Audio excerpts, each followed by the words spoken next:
The 3 motorcycles roared to a stop outside Maplewood Public Library, their engines cutting through the peaceful Tuesday afternoon like chainsaws through silk. Sarah Chen looked up from the circulation desk as the leather-clad riders dismounted, their boots hitting the pavement with deliberate force. Through the large front windows, she watched them swagger toward the entrance, cigarettes dangling from their lips and something cruel dancing in their eyes.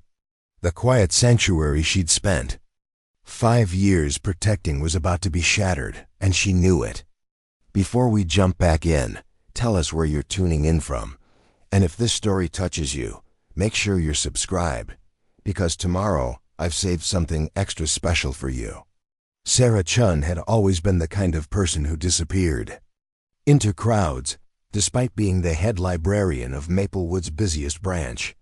At 28, she stood barely 5 feet tall, with straight black hair perpetually tucked behind wire-rimmed glasses, and a wardrobe that seemed to consist entirely of cardigans in muted colors. Children gravitated toward her during story time, drawn by her gentle voice and infinite patience, while adults appreciated her uncanny ability to locate any book, article, or piece of information they needed. She moved through the libraries, aisles like a ghost, reshelfing books with practiced silence, helping patrons with whispered efficiency, never drawing attention to herself. Most people in Maplewood knew her simply as the quiet librarian who lived alone on Pine Street, the one who walked to work every morning at exactly 7:30, carrying a thermos of green tea and a worn leather satchel filled with the day's repairs and acquisitions. They saw her feeding stray cats behind the building during lunch breaks, organizing community reading programs for seniors, and staying late every Friday to update the children's section displays. What they didn't see were the certificates hanging in her small apartment, the commendations gathering dust in a shoebox under her bed, or the reason she'd left her previous life behind. The Maplewood Public Library had become Sarah's refuge. 3 years ago, a place where her past couldn't follow and her future felt manageable. Built in 1952, the brick building sat on Main Street like a fortress of knowledge, its tall windows letting in streams of afternoon sunlight that danced across polished hardwood floors. The children's section occupied the entire east wing, with low shelves arranged in cozy reading nooks and colorful murals painted by local high school students. Upstairs, the reference section and quiet study areas provided sanctuary for college students and researchers who made the drive from the nearby university. Sarah had transformed this place into more than just a repository of books. She'd created programs that brought the community together, established partnerships with local schools, and somehow managed to increase circulation by 40%. Despite shrinking budgets and the constant threat of digital alternatives, the library board had noticed, offering her a permanent position with benefits and a small raise that finally allowed her to stop worrying about rent. For the first time in years, Sarah Chen felt like she belonged somewhere. But belonging had always come with a price, and Sarah knew that better than most. She'd learned early that being useful, being indispensable, being needed was the safest way to exist in any environment. At home, she'd been the responsible older sister who helped her brother Tommy with homework while their parents worked double shifts at the restaurant. In college, she'd been the reliable study group coordinator who never missed a session and always brought extra notes. In her previous career, she'd been the team member everyone could count on, the one who stayed late to finish projects and covered for colleagues without complaint. The problem with being indispensable, Sarah had discovered, was that people eventually took your presence for granted. They assumed you'd always be there, always say yes, always absorb whatever pressure or stress they needed to offload. They forgot that beneath the helpful exterior was a person with her own limits, her own breaking point, her own need for recognition and respect. Sarah had reached that breaking point once before, and the aftermath had led her here, to Maplewood, to the library, to a life rebuilt on quieter terms. On this particular Tuesday afternoon, The library hummed with its usual gentle activity. Mrs. Eleanor Hayes sat in her favorite armchair near the biography section, working her way through a thick volume about Eleanor Roosevelt while occasionally glancing up to watch the teenagers at the computer terminals. 3 college students had claimed a large table near the periodicals, their textbooks and laptops arranged in organized chaos as they prepared for finals. In the children's section, a young mother read picture books to her twin toddlers, their giggles providing a soft soundtrack to the afternoon. Sarah moved through this familiar rhythm with practiced ease, checking returned books for damage, updating catalog entries, and fielding questions from patrons who ranged from elementary students working on reports about dinosaurs to senior citizens trying to navigate the library's new digital resources. She just finished helping a high school student locate primary sources about the Civil War when she heard the motorcycles approaching, their engines growing louder as they turned onto Main Street. The sound cut through the library's peaceful atmosphere like a discordant note in a symphony. Conversations paused, heads turned toward the windows, and Sarah felt her stomach tighten with an inexplicable sense of foreboding. She'd heard motorcycles before, of course, but something about the aggressive rumble of these particular engines, the way they seemed to announce their arrival rather than simply pass through, made her pause at the circulation desk and look up. From the stack of books she'd been processing, through the large front windows, she watched 3 men dismount from their bikes, their movements deliberate and territorial. The leader, a bear of a man with arms covered in elaborate tattoos, flicked his cigarette onto the sidewalk and ground it under his boot heel. The second rider, wiry and sharp-featured, adjusted his leather vest and ran a hand through greasy hair that hung past his shoulders. The third man, younger than the others but no less intimidating, cracked his knuckles and surveyed the quiet street like a predator sizing up new hunting grounds. They stood on the sidewalk for a moment, talking in low voices and gesturing toward the library's entrance. Sarah couldn't hear their words, but their body language spoke volumes. There was something predatory in the way they moved, something that suggested they hadn't stopped here by accident or out of any genuine need for the library's services.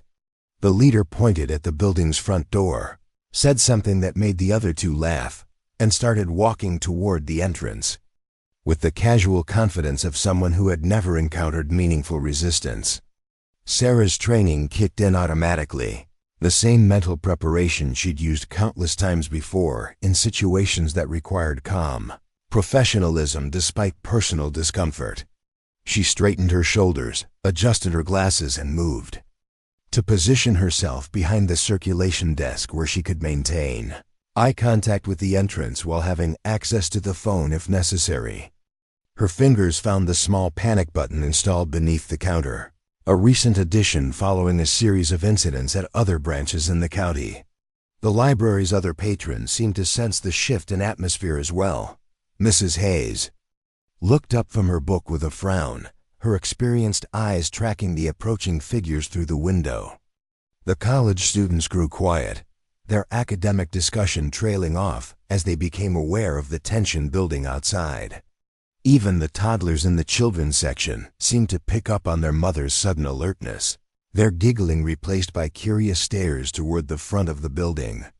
As the 3 men reached the library's front doors, Sarah caught a clearer view of their appearances and felt her apprehension intensify. The leader wore a leather vest over a stained black t-shirt, his massive arms decorated with tattoos that included several she recognized as prison ink. A thick chain hung from his wallet to his belt loop, and his boots were steel-toed, the kind designed for both utility and intimidation. The second man's vest bore patches from what Sarah assumed was a motorcycle club, though not one she recognized from her previous experience with such organizations. The youngest of the 3 had the restless energy of someone looking for trouble, his hands constantly moving, his eyes darting around like he was casing the place for something valuable. When they pushed through the double doors, the library's careful quiet was immediately disrupted by the sound of heavy boots on hardwood floors and the creak of leather jackets. The scent of cigarette smoke, motor oil, and something else Sarah couldn't quite identify drifted through the entrance area. They moved with the kind of casual disregard for their surroundings that suggested they were accustomed to being the most dangerous thing in any room they entered. The leader approached the circulation desk with a swagger that took up more space than his considerable frame required. His small eyes, set deep in a face marked by old scars and newer bruises, fixed on Sarah with the kind of predatory interest that made her skin crawl. When he smiled, "Preparing and narrating this story took us a lot of time, so if you are enjoying it, subscribe to our channel. It means a lot to us. Now back to the story." Revealing teeth stained yellow from tobacco and neglect, Sarah felt every instinct in her body screaming at her to run, to hide, to find some way to escape the situation that was clearly about to unfold. But Sarah Chen had spent the last 3 years learning to stand her ground, and she wasn't about to abandon that hard-won progress now.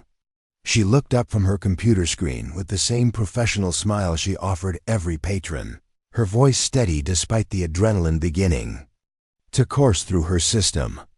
"Good afternoon," she said, her tone carefully neutral. "How can I help you today?"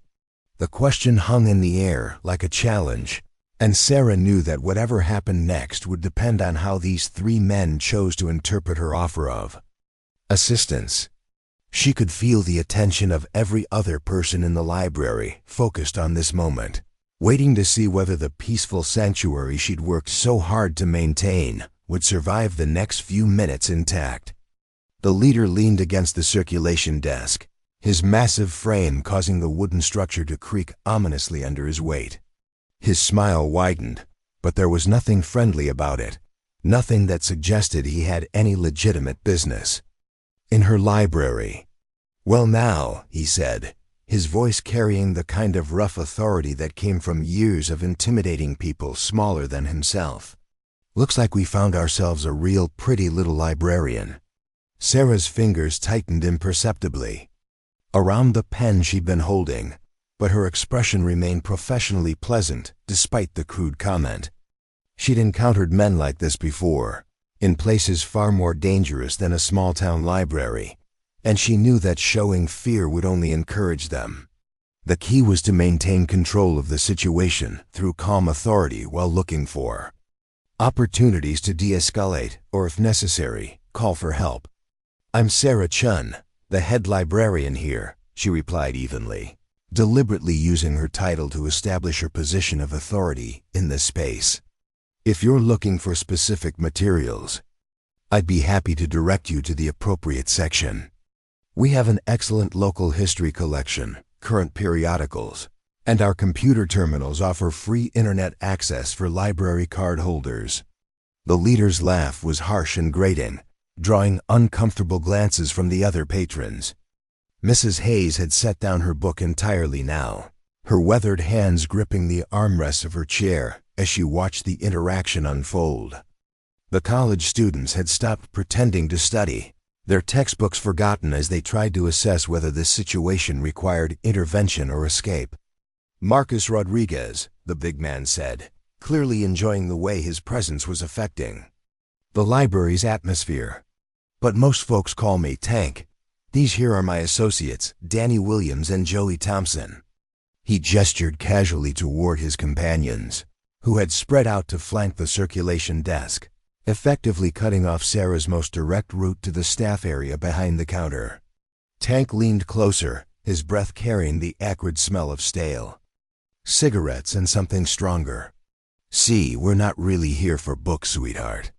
We're here because we heard this little library of yours has been causing some problems for friends of ours. Something about noise complaints and parking restrictions and all sorts of bureaucratic nonsense that's been making life difficult for working folks just trying to enjoy themselves." Sarah's mind raced as she tried to place the reference. The library had indeed filed several complaints with the city council over the past few months, but they'd all been legitimate concerns about safety and accessibility. The motorcycle rally that had taken over the library's parking lot during the summer reading program kickoff blocking access for families with young children and elderly patrons. The late-night gatherings behind the building that had left broken. Bottles in the children's outdoor reading garden. The intimidation of teenage volunteers who'd been afraid to walk to their cars after evening events. If you're referring to the incidents from this summer, Sarah said carefully, maintaining her professional tone while mentally calculating the distance to the panic button. Those complaints were filed in accordance with city ordinances regarding public safety and accessibility. The library serves all members of our community, and we have a responsibility to ensure that everyone feels welcome and secure when visiting our facilities. Danny Williams, the wiry man with shoulder-length greasy hair, circled around to the side of the circulation desk, his movements predatory and deliberate. He picked up a small stack of returned books and began flipping through them with exaggerated interest, his grimy fingers leaving smudges on the clean pages. Public safety, he repeated mockingly, his voice carrying a nasal quality that made every word sound like an insult. That's real interesting, coming from someone who's been sticking her nose where it don't belong. See, Tank here lost his job at the warehouse because of your little complaints. Seems the city decided his employer needed to take a closer look at who they were hiring, and Tank's record didn't hold up to scrutiny. Joey Thompson, the youngest of the three, had positioned himself near the children's section, causing the young mother to gather her twins closer and begin quietly packing up their books. His presence near the colorful displays and small furniture was particularly unsettling, a corruption of the safe space Sarah had worked so hard to create for the community's youngest readers. Lost a good job, Joey added, his voice carrying the eager cruelty of someone trying to prove himself to older, more experienced criminals. Steady pay, benefits, the whole deal. All because little Miss Librarian here decided she didn't like the look of honest working folks having a good time after hours. Sarah felt the familiar surge of anger that had gotten her into trouble before, the same righteous indignation that had driven her to speak up against injustice, even when silence would have been safer. But this time, she channeled that energy into resolve rather than confrontation. These men were trying to intimidate her, to make her feel responsible for consequences that were entirely of their own making. She wouldn't give them the satisfaction of seeing her back down. The library's complaints were about illegal activities on public property, she said firmly, her voice carrying across the quiet space with more authority than her small frame might have suggested. If employment consequences followed from those complaints, that suggests the issues were more serious than simple noise violations. Tank's expression darkened, his casual menace shifting into something more focused and dangerous. He pushed himself away from the circulation desk and took a step closer to Sarah, his massive frame casting a shadow across her workspace. The college students near the periodicals began quietly gathering their belongings, clearly preparing to leave if the situation escalated further.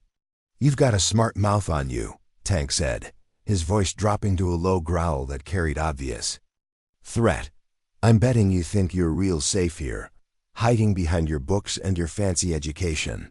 But see, the thing about safety is that it's kind of an illusion.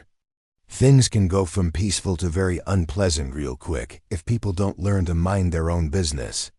Mrs. Hayes stood up from her chair with the careful dignity of someone who had witnessed enough conflicts to recognize when intervention was necessary.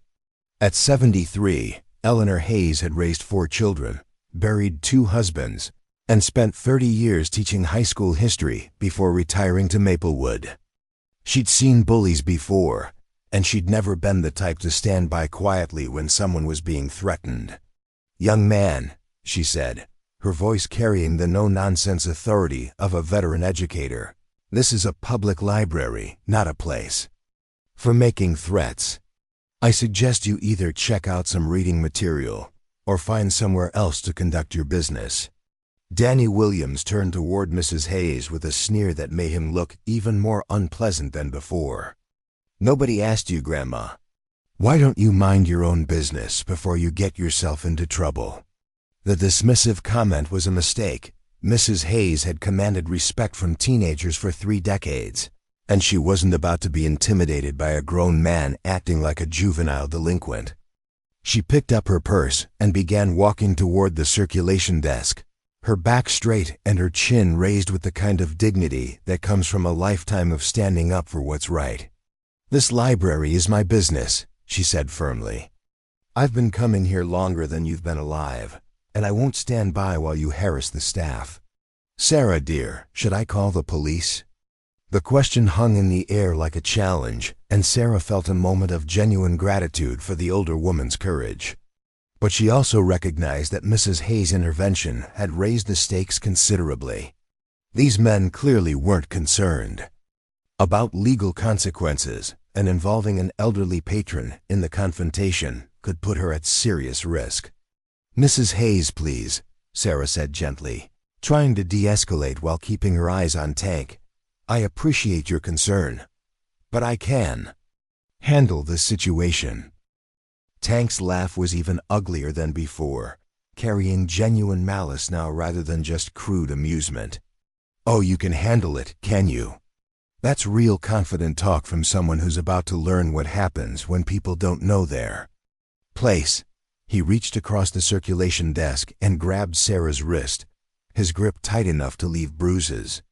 The contact was electric with threat, crossing the line from verbal intimidation to physical assault in a way that changed the entire dynamic of the confrontation. Sarah had been prepared for harassment, even for property damage, but the actual physical contact triggered responses she'd hoped never to need again. "Let go of me," she said, her voice steady despite the adrenaline now flooding her system. "You're committing assault, and there are witnesses." "Witnesses," Joey repeated with a harsh laugh, gesturing around the library at the handful of patrons who were now openly staring at the confrontation. "You mean these fine folks who are all minding their own business? I don't see anybody witnessing anything except a friendly conversation between new acquaintances."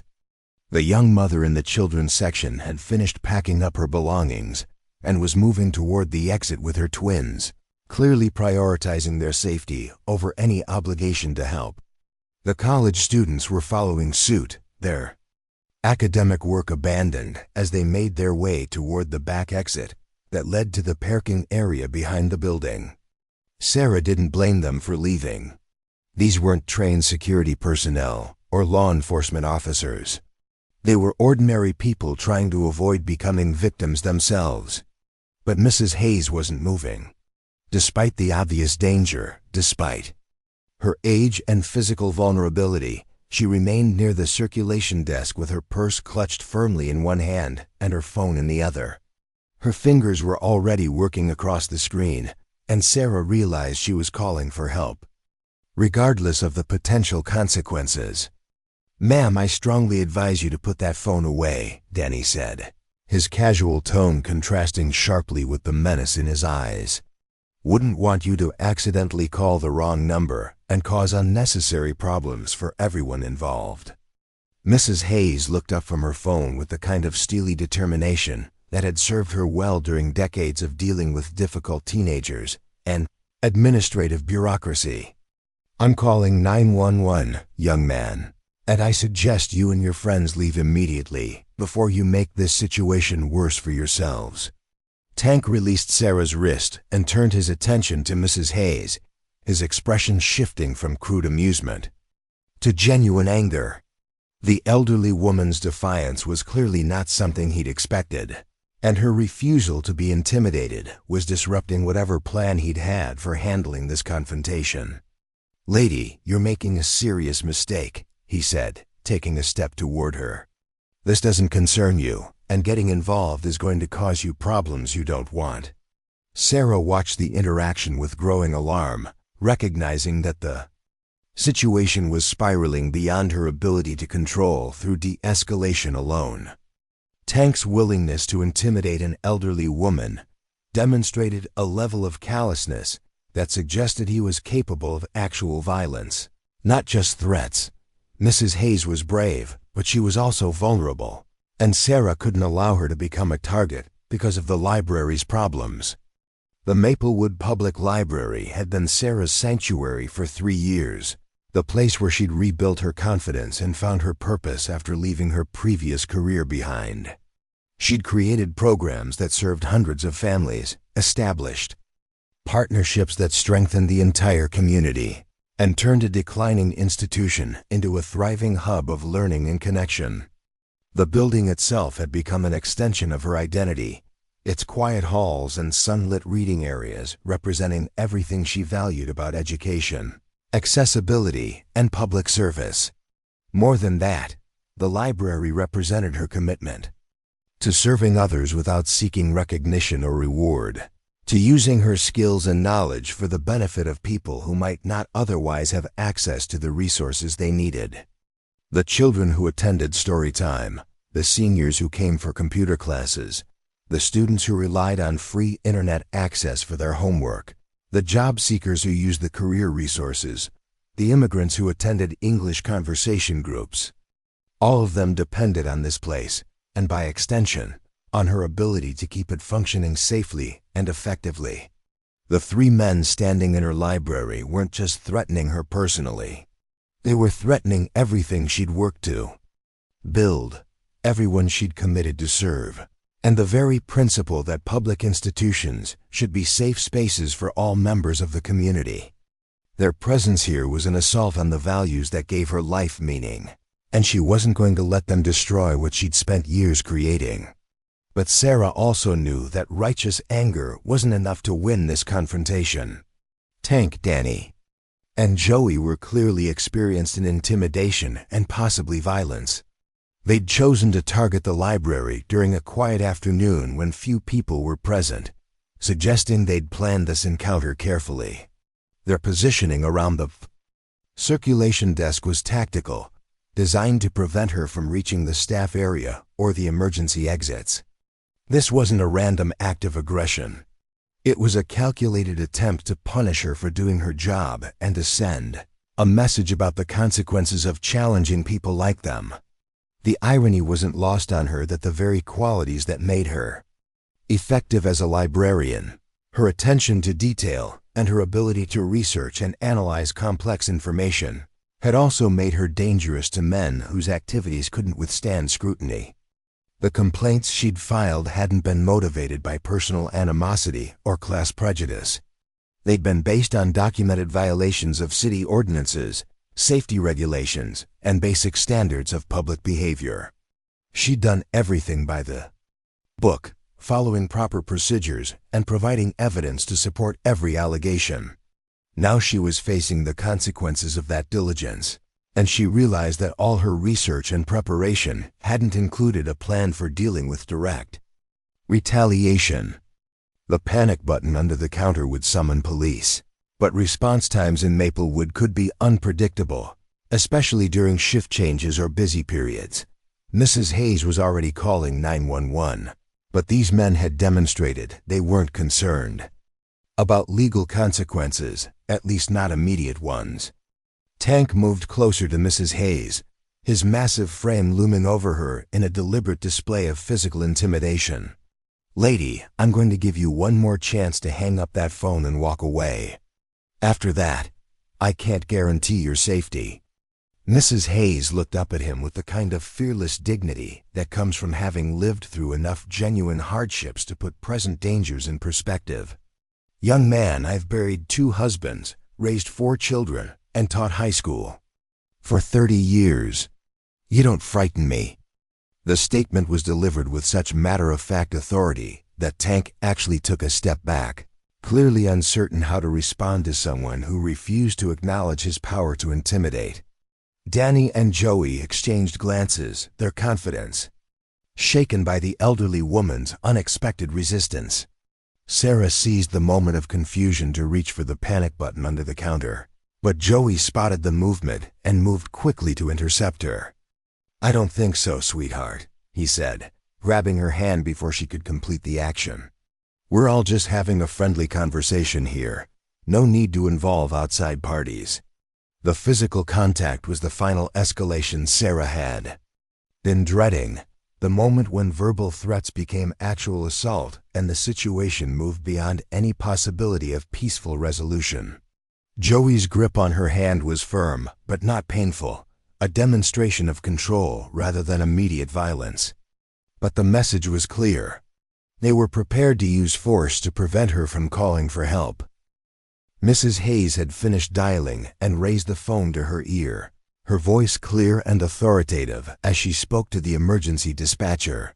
"This is Eleanor Hayes calling from Maplewood Public Library on Main Street. We have 3 men here who are threatening the staff and patrons. We need police assistance immediately." Tank's face flushed with anger at hearing his actions described as threats to a police dispatcher. Whatever plan he'd had for intimidating Sarah into compliance was now complicated by the involvement of law enforcement, and his options for controlling the situation were rapidly diminishing. "You stupid old woman," he snarled, moving toward Mrs. Hayes with obvious hostile intent. "You just made the biggest mistake of your life."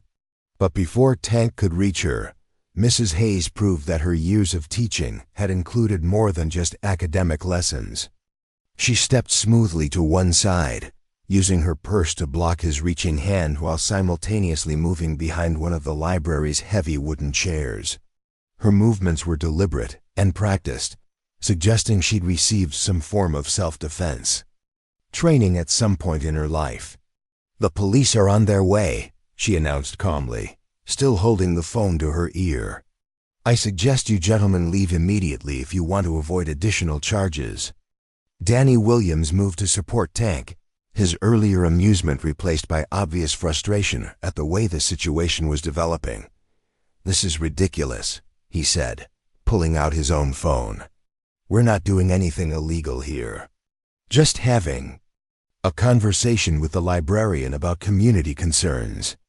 Sarah realized that Danny was recording the interaction, probably hoping to create evidence that would support their version of events if legal action followed.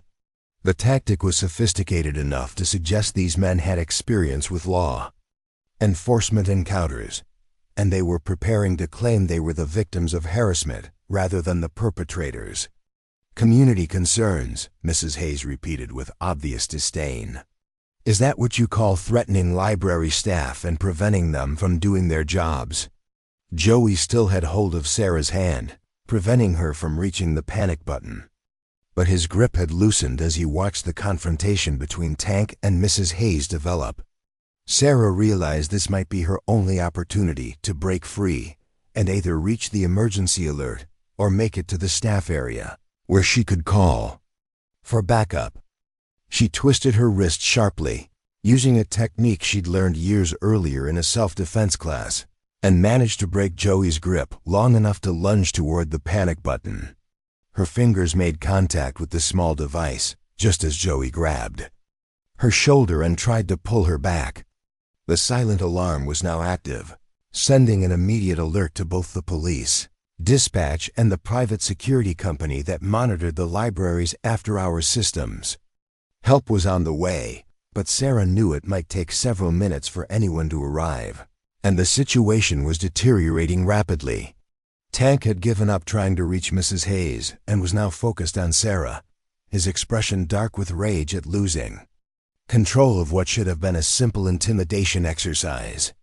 "You're making this much more complicated than it needs to be," he said, his voice carrying genuine menace now. "All we wanted was a simple conversation about being more neighborly.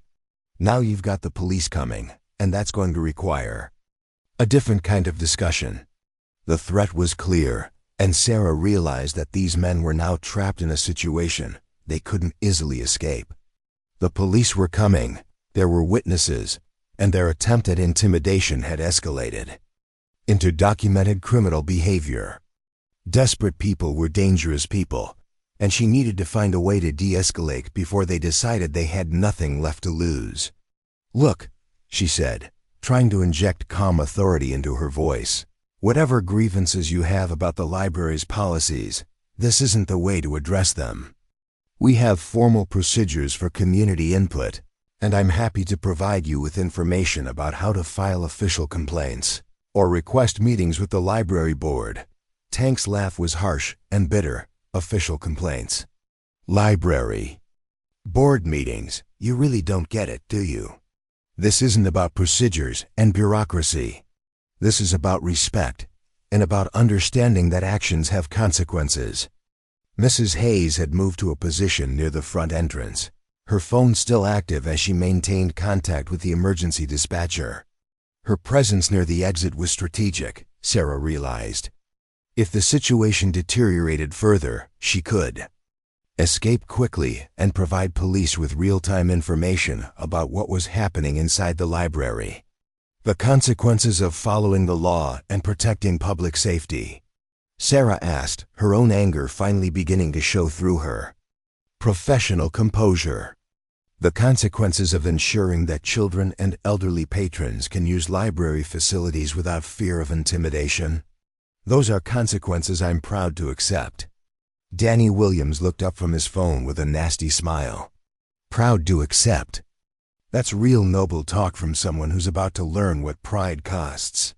The statement carried obvious threat, but before any of the three men could act on it, the sound of approaching sirens began to filter through the library's windows.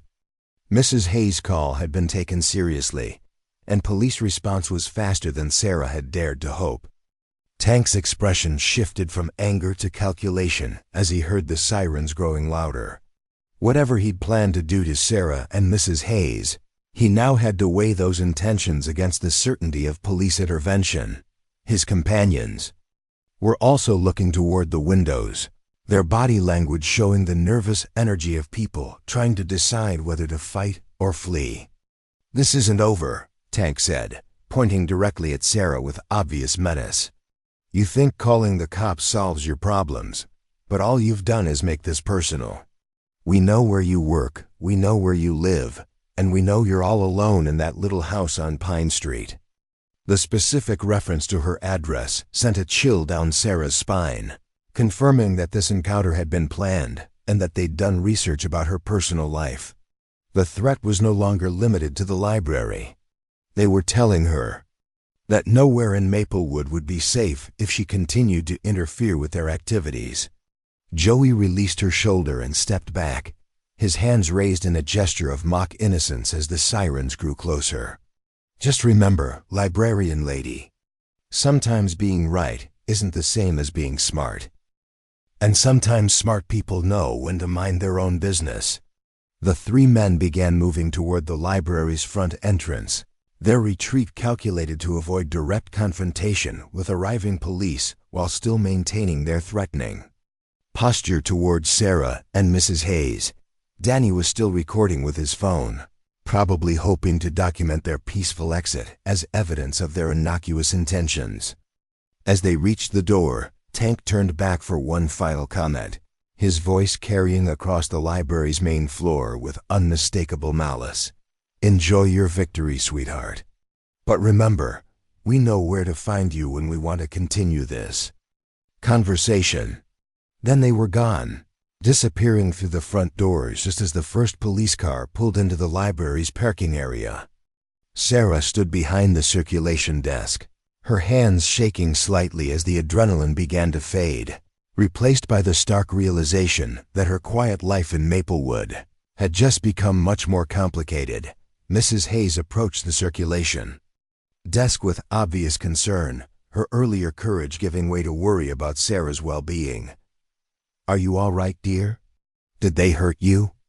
Sarah shook her head, though she could still feel the pressure points where Tank and Joey had grabbed her. "I'm fine, Mrs. Hayes. Thank you for calling for help. That took real courage." The older woman waved off the compliment with characteristic modesty. "Nonsense. I just did what any decent person would do. Though I have to say, those men seem to know quite a bit about you personally. Have you encountered them before?" Sarah considered the question, reviewing her interactions with local motorcycle groups and trying to place the faces she'd just confronted. Tank's features were distinctive enough that she would have remembered meeting him, and his references to lost employment suggested their paths had crossed indirectly through the library's complaints rather than through any personal encounter. Not directly, she replied, watching through the windows as police officers approached the building. But apparently the complaints I filed about illegal activities in the library's parking areas had employment consequences for at least one of them. They seemed to think I was personally responsible for those consequences. Mrs. Hayes nodded grimly. Men like that always blame others for the results of their own poor choices. But Sarah, dear, you need to take their threats seriously. They knew your home address, which suggests they've been planning this confrontation for some time. The observation was accurate and disturbing. Sarah had always maintained strict separation between her professional and personal life, partly out of habit and partly out of an abundance of caution developed during her previous career. The fact that Tank had referenced her Pine Street address meant they'd been watching her, following her, or conducting research that went far beyond casual interest in the library's operations. 2 police officers entered the library, their presence immediately transforming the atmosphere from one of threat and tension to one of official authority and protection. The lead officer, a middle-aged man with sergeant's stripes, approached the circulation desk with the kind of professional competence that comes from years of handling domestic disputes and public disturbances. "I'm Sergeant Rodriguez," he said, his nameplate confirming Sarah's reading. "We received a call about threats being made against library staff. Can you tell me what happened here?" Sarah provided a detailed account of the encounter, from the moment the 3 men entered the library through their final threatening comments before leaving. She was careful to stick to factual observations rather than interpretations, describing specific actions and statements rather than speculating about motivations or intentions. Mrs. Hayes corroborated Sarah's account and provided additional details about the men's behavior toward patrons, particularly their intimidation of the young mother and her children. Her status as an independent witness added credibility to the complaint and helped establish that the incident had affected multiple people rather than just the library staff. Sergeant Rodriguez took notes throughout their statements, occasionally asking clarifying questions about timing, descriptions, and specific threats. His partner, a younger officer named Collins, walked through the library taking photographs of the circulation desk area and checking for any physical evidence of the confrontation. "Did any of these men identify themselves by name?" Rodriguez asked, his pen poised over his notepad. "The leader said his name was Marcus Rodriguez, though he went by Tank," Sarah replied. "He introduced the other 2 as Danny Williams and Joey Thompson, though I can't confirm those were their real names." The sergeant's expression shifted slightly at hearing the name Rodriguez, and Sarah wondered if there was some family connection, or if Marcus Tank Rodriguez was known to local law enforcement for other reasons. The reaction was subtle but noticeable, suggesting the encounter might be part of a larger pattern rather than an isolated incident.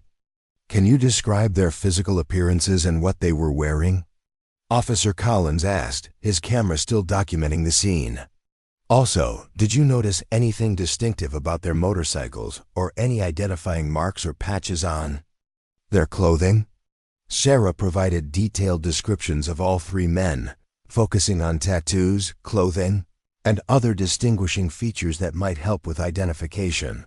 Mrs. Hayes added observations about their motorcycles, including partial license plate numbers she'd managed to observe through the front windows. Danny Williams had patches on his vest that looked like motorcycle club insignia, Sarah added, though I wasn't familiar with the specific organization. They appeared to be local rather than national club affiliations. Sergeant Rodriguez nodded as he finished writing. "Miss Chen, these men made specific threats against you personally, including references to your home address. Have you noticed any unusual activity around your residence recently? Unfamiliar vehicles, people loitering in the area, anything that might suggest surveillance?" The question forced Sarah to confront the possibility that her home had been compromised, as well as her workplace. She'd been so focused on maintaining the library's safety and operations that she hadn't considered whether the threats might extend to her personal life outside of working hours. "I haven't noticed anything specific," she admitted, "but I also haven't been looking for signs of surveillance. Should I be concerned about my safety at home?" "I think it would be prudent to take some precautions," Rodriguez replied diplomatically. "These men demonstrated they're willing to engage in intimidation and minor assault, and their knowledge of your personal information suggests a level of planning that goes beyond spontaneous harassment." Officer Collins had finished photographing the scene and rejoined their conversation. "Miss Chen, we'll need you to come to the station tomorrow to file a formal complaint and look at some photographs. It's possible these individuals are known to us from previous incidents." Mrs. Hayes spoke up with obvious concern. "Officers, what can be done to ensure Sarah's safety? These men made it clear they consider this a personal matter, and they're unlikely to be deterred by a single police visit." Sergeant Rodriguez considered the question carefully before responding. "We'll increase patrols in this area and around Miss Chen's residence. If you see any of these individuals again, call 911 immediately. Don't try to handle the situation yourself." The advice was sound but limited, Sarah realized. Police patrols were reactive measures, helpful for responding to incidents but less effective at preventing them. If Tank, Danny, and Joey were determined to continue their harassment, they would simply wait for opportunities when law enforcement wasn't present. "Is there anything else I should be doing to protect myself?" Sarah asked, her mind already working through the practical implications of living under threat. "Home security measures, changing routines, anything that might make me a less attractive target. Vary your schedule when possible," Collins suggested. "Don't establish predictable patterns for leaving home or returning from work. Consider having someone accompany you to and from your car, especially during evening hours. And document any suspicious activity, no matter how minor it might seem." Mrs. Hayes stepped forward with obvious determination.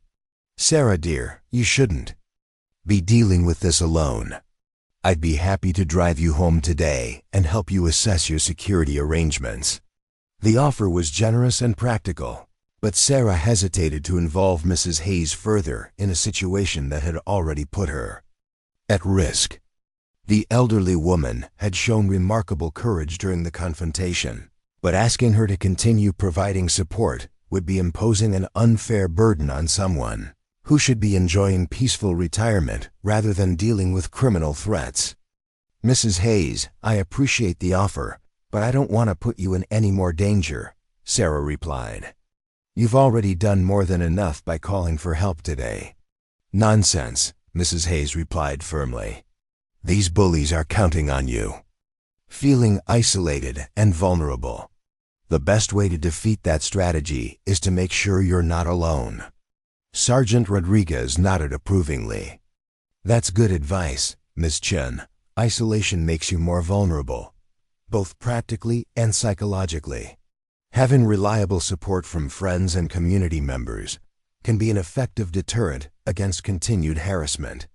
The conversation was interrupted by the arrival of another police vehicle, this one unmarked but clearly official based on the radio antenna and government plates.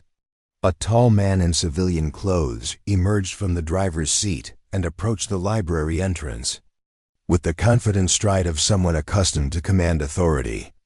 Officer Collins straightened slightly as the newcomer entered the building. "Detective Morrison," he said, his tone respectful but curious. "I wasn't expecting detective involvement in this case." Detective Morrison was a lean man in his late 40s with graying hair and the kind of alert eyes that suggested extensive experience with criminal investigation. His presence at what appeared to be a relatively minor harassment incident implied there were aspects of the situation that Sarah hadn't yet understood. "Sergeant Rodriguez," Morrison said, nodding to the senior officer before turning his attention to Sarah. "Miss Chen, I'm Detective Morrison. I understand you've had some trouble with Marcus Rodriguez and his associates." The casual reference Tank by his full name confirmed that he was indeed known to local law enforcement, and Detective Morrison's immediate familiarity with the case suggested this incident was part of a larger investigation or pattern of criminal activity. "Detective, do you know these men from previous incidents?" Sarah asked, hoping for information that might help her understand what she was dealing with. Morrison exchanged glances with Sergeant Rodriguez before responding. "Marcus Rodriguez has been a person of interest in several ongoing investigations. Nothing we can discuss in detail, but his presence here today wasn't random. He and his associates have been escalating their activities recently, and your library complaints may have disrupted something they considered important to their operations." The revelation added new dimensions to Sarah's understanding of the situation. What she'd interpreted as retaliation for employment consequences was apparently connected to larger criminal activities that she'd inadvertently interfered with through her legitimate complaints about illegal behavior in the library's vicinity.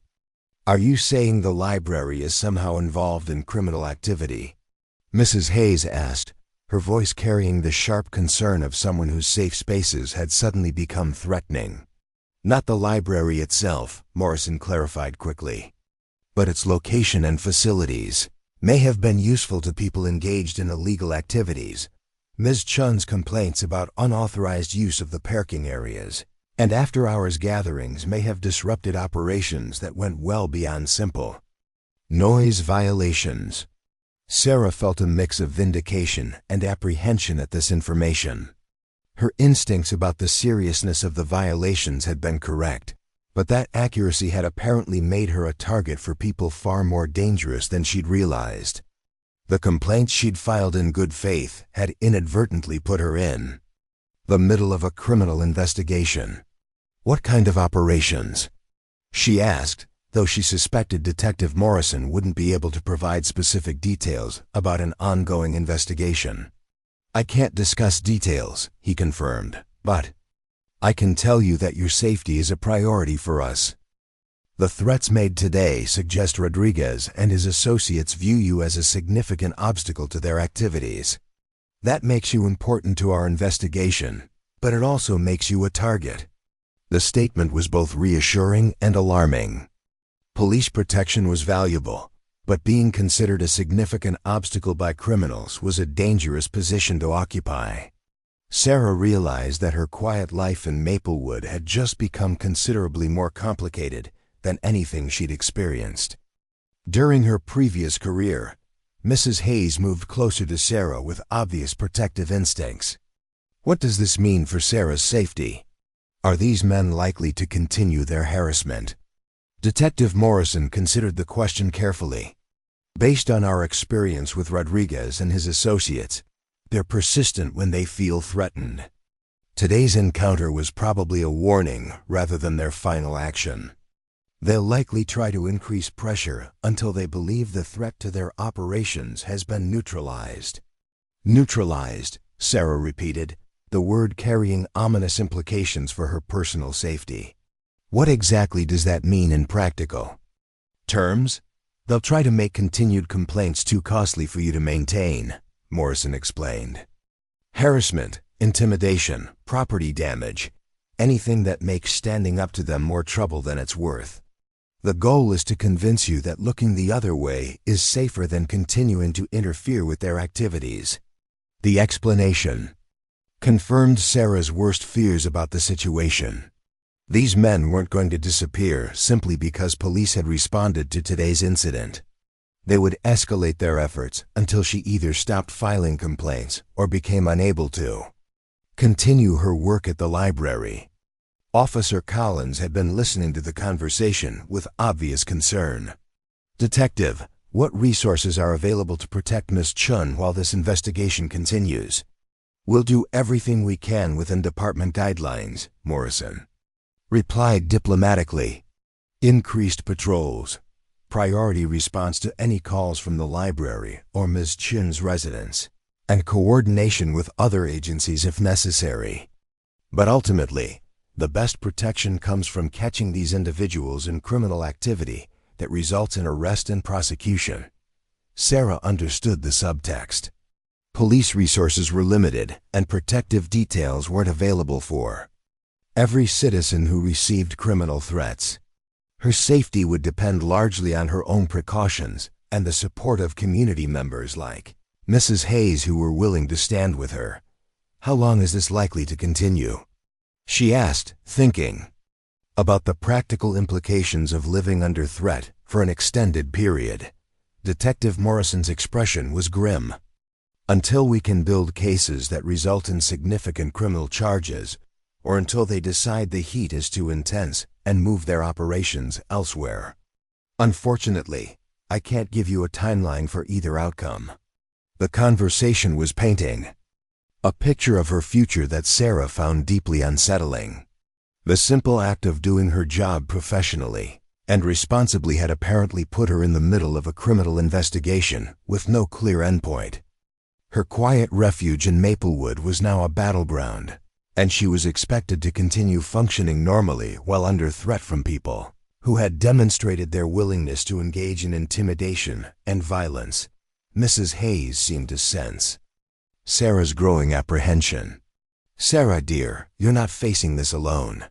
The community supports what you've done for the library, and we're not going to let a few criminals drive you away." The support was genuine and touching, but Sarah wondered how many community members would be willing to maintain that solidarity if the threats escalated or if supporting her put them at personal risk. Mrs. Hayes had shown remarkable courage today, but she was 73 years old and shouldn't have to serve as a bodyguard for the town librarian. Detective Morrison concluded the interview by providing Sarah with his direct contact information and scheduling a follow-up meeting for the next day. The police officers would file their reports, and the investigation would proceed according to established procedures, but the immediate crisis was over. The silence that followed the police departure felt heavier than the tension during the confrontation itself. Sarah stood in the middle of her violated sanctuary, surrounded by overturned chairs and scattered books that bore witness to how quickly safety could transform into danger. The afternoon sunlight streaming through the tall windows seemed different, now exposing vulnerabilities she'd never noticed before, rather than illuminating the peaceful refuge she'd worked so hard to create. Mrs. Hayes had insisted on staying while Sarah completed the incident reports and secured the building, her presence providing both practical support and emotional comfort during the administrative aftermath of trauma. Together, they moved through the familiar routine of closing procedures, but every ordinary task now carried new weight. Checking the locks wasn't just about protecting books and equipment anymore. It was about creating barriers against people who had demonstrated their willingness to cross lines that civilized society respected. Sarah's hands trembled slightly as she turned off the main lights, her muscle memory guiding her through actions. Her mind was too scattered to coordinate consciously. The building that had sheltered her for 3 years suddenly felt exposed and vulnerable, its large windows and multiple entrances seeming like invitations to further intrusion rather than symbols of public accessibility. "You shouldn't drive home alone," Mrs. Hayes said as they prepared to leave through the staff exit. "Not after what happened today. Those men know where you live, and they've already demonstrated they're not deterred by the possibility of witnesses or legal consequences." The observation was practical and disturbing. Sarah had been so focused on protecting the library and its patrons that she hadn't fully processed the personal implications of Tank's specific reference to her Pine Street address. Her home, the private space where she'd built her new life in Maplewood, had been compromised by people who viewed her as an obstacle to their criminal activities. "I appreciate the concern," Sarah replied, checking her purse for keys while trying to project more confidence than she felt. "But I can't ask you to disrupt your life because of my problems. You've already done more than enough by calling for help today." Mrs. Hayes fixed her with the stern look that had commanded respect from thousands of students over 3 decades of teaching. "Sarah Chen, this isn't about disrupting my life. This is about ensuring you survive to continue the important work you're doing here." Those men aren't going to give up simply because the police responded to one incident. The statement carried the weight of hard-earned wisdom about human nature and conflict resolution. Mrs. Hayes had lived through enough genuine crises to recognize when situations required extraordinary responses rather than ordinary politeness. Her offer of protection wasn't charity or pity. It was strategic support from someone who understood that individual courage was most effective when backed by community solidarity. Sarah considered the offer while mentally reviewing her options for getting home safely. The library's staff parking area was well lit and visible from the street, but the route to her Pine Street house required traveling through several residential areas with limited visibility and multiple opportunities for ambush. If Tank and his associates were serious about continuing their harassment, they would likely be watching for her departure and planning their next move accordingly. "All right," she agreed, her decision driven by pragmatism rather than pride. "But I insist on driving myself. I can't become dependent on others for basic transportation, and I need to maintain some semblance of normal routine." Mrs. Hayes nodded approvingly. "Of course, dear. I'll follow in my car and make sure you get inside safely. We can also take a few minutes to assess your home security and discuss practical measures for the coming days."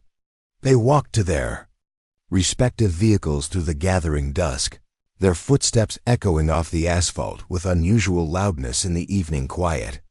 Sarah found herself scanning the surrounding areas for signs of surveillance or threat, her awareness heightened by the afternoon's events and Detective Morrison's warnings about continued harassment.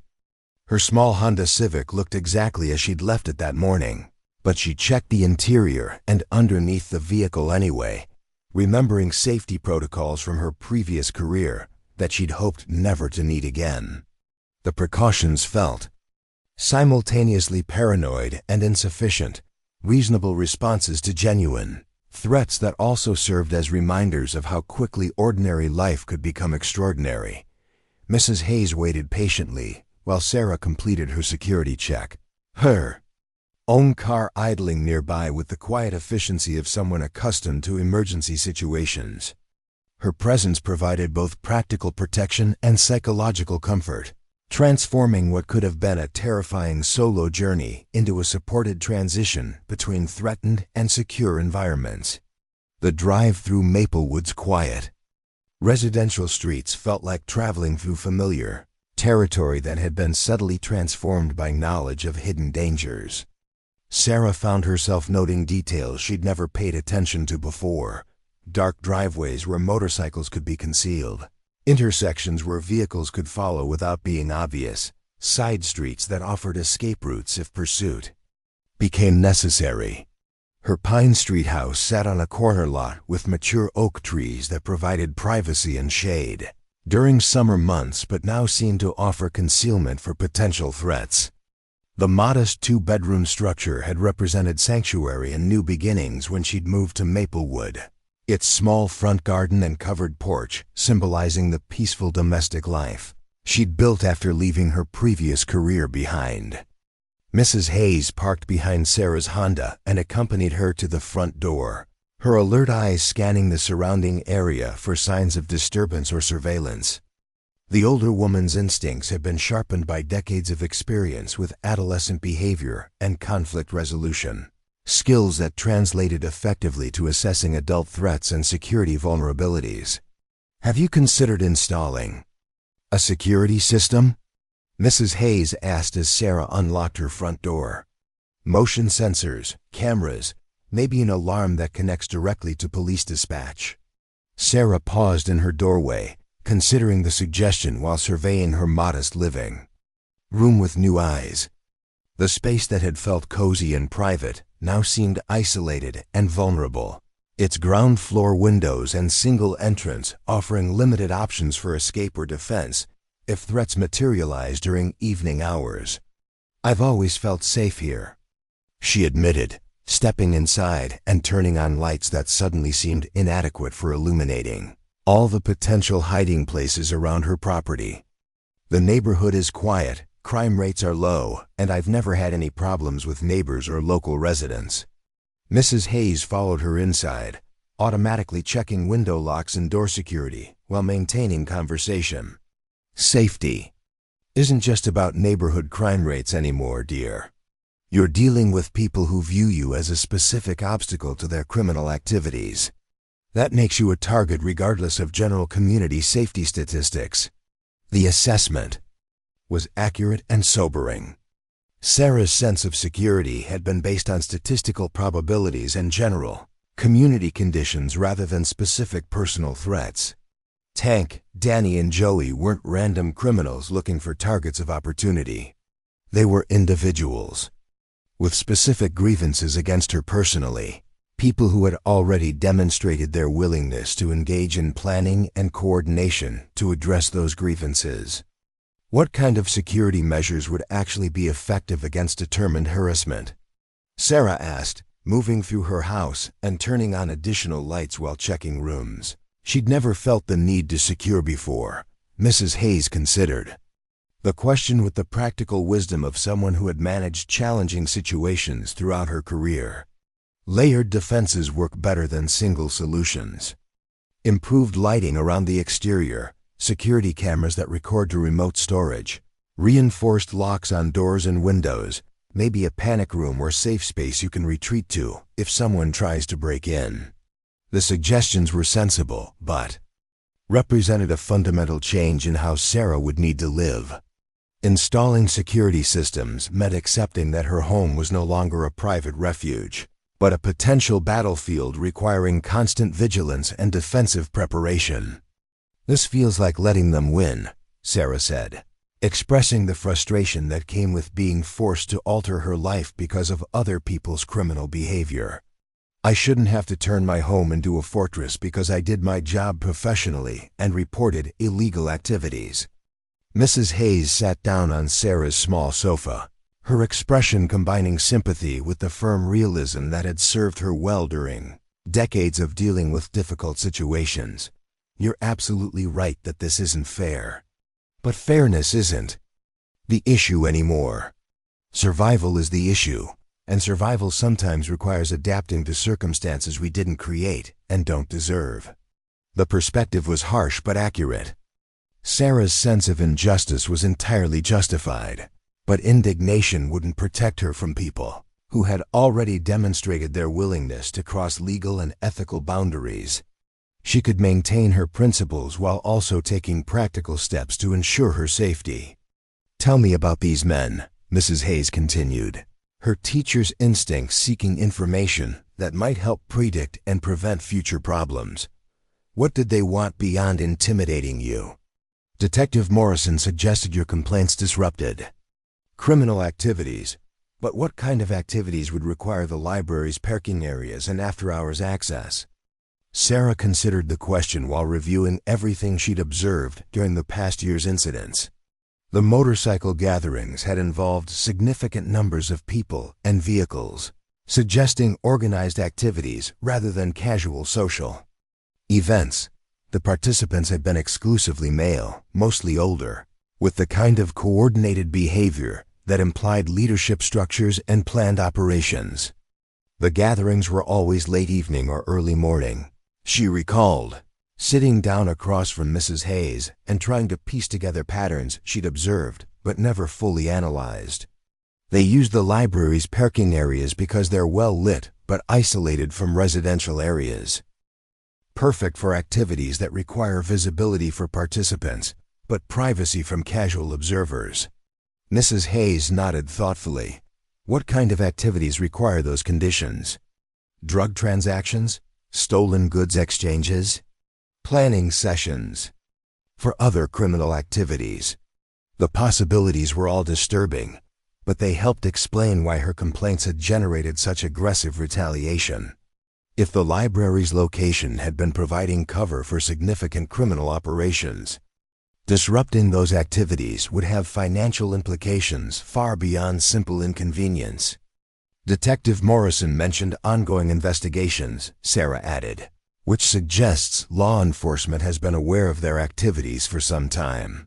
My complaints may have accelerated official scrutiny or forced them to alter established procedures.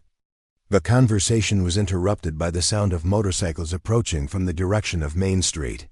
Both women froze, listening as the familiar rumble grew closer and seemed to slow as it passed Sarah's house.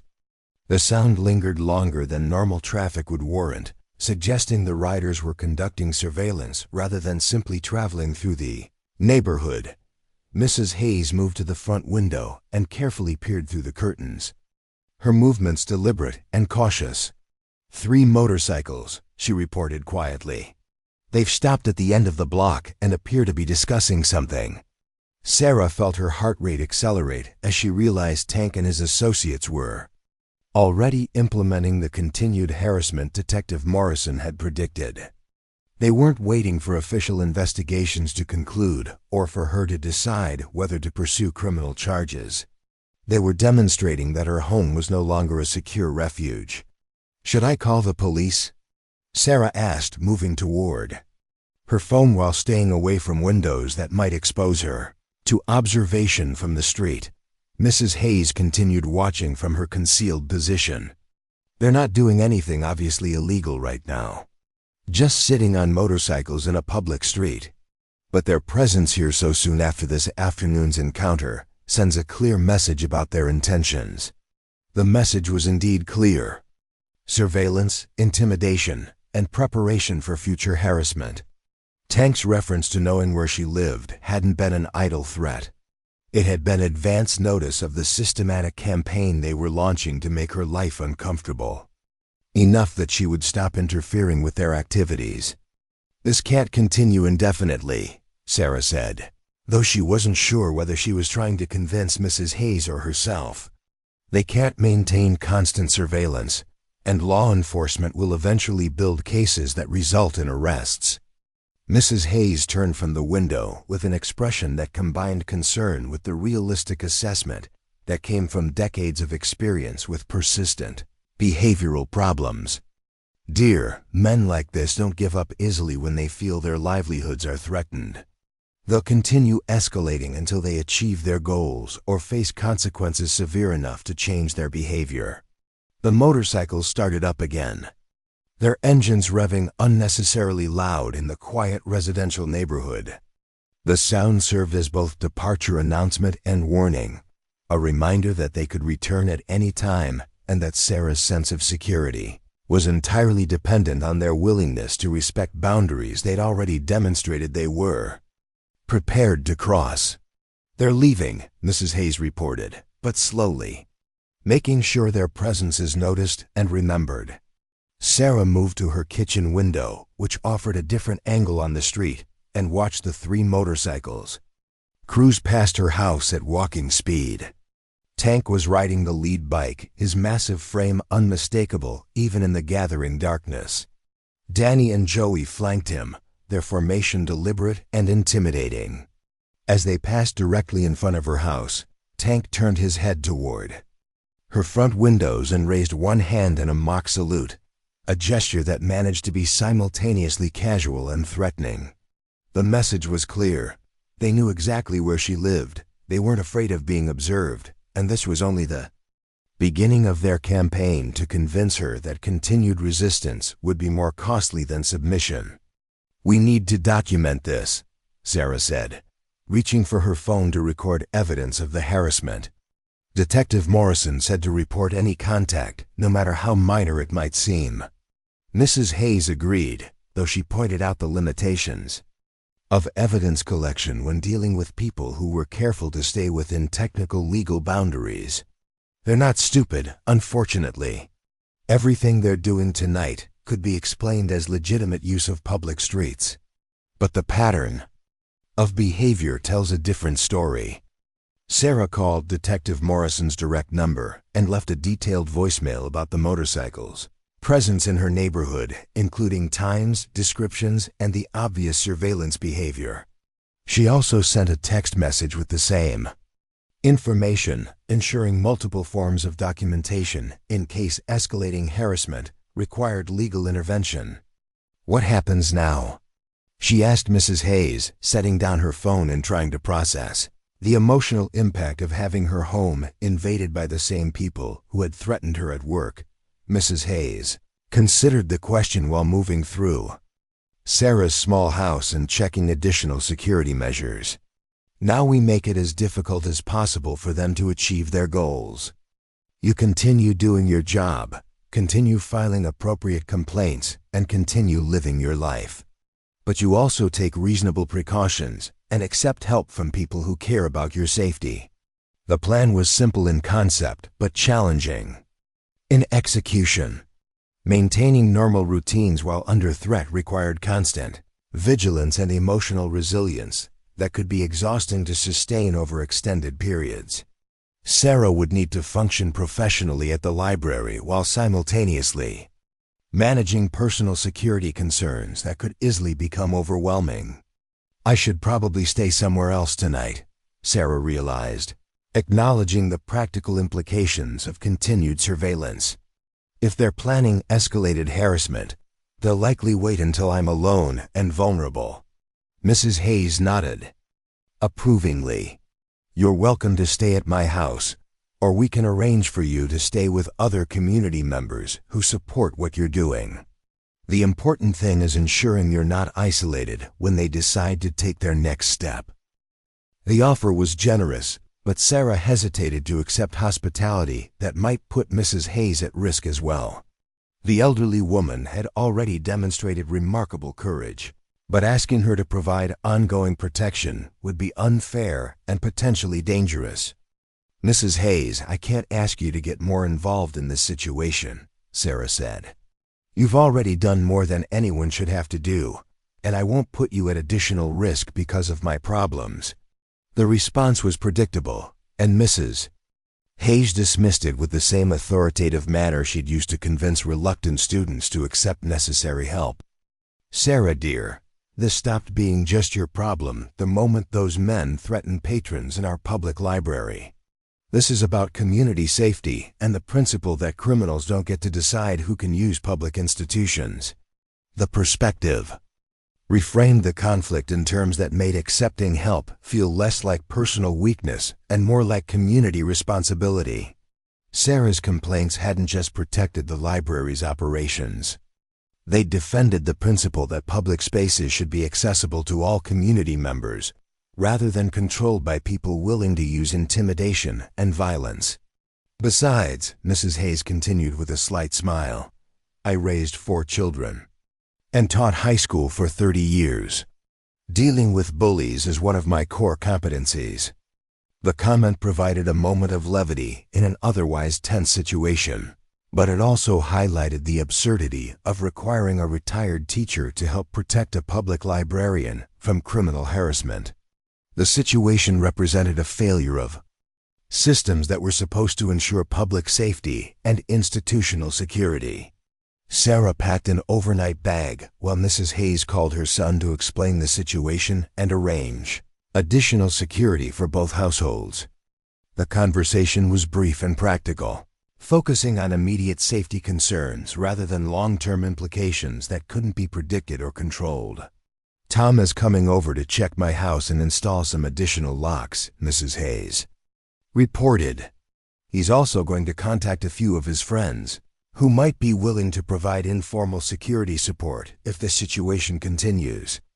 The growing network of community support was reassuring, but it also illustrated how Tank's harassment was affecting multiple people beyond just Sarah herself.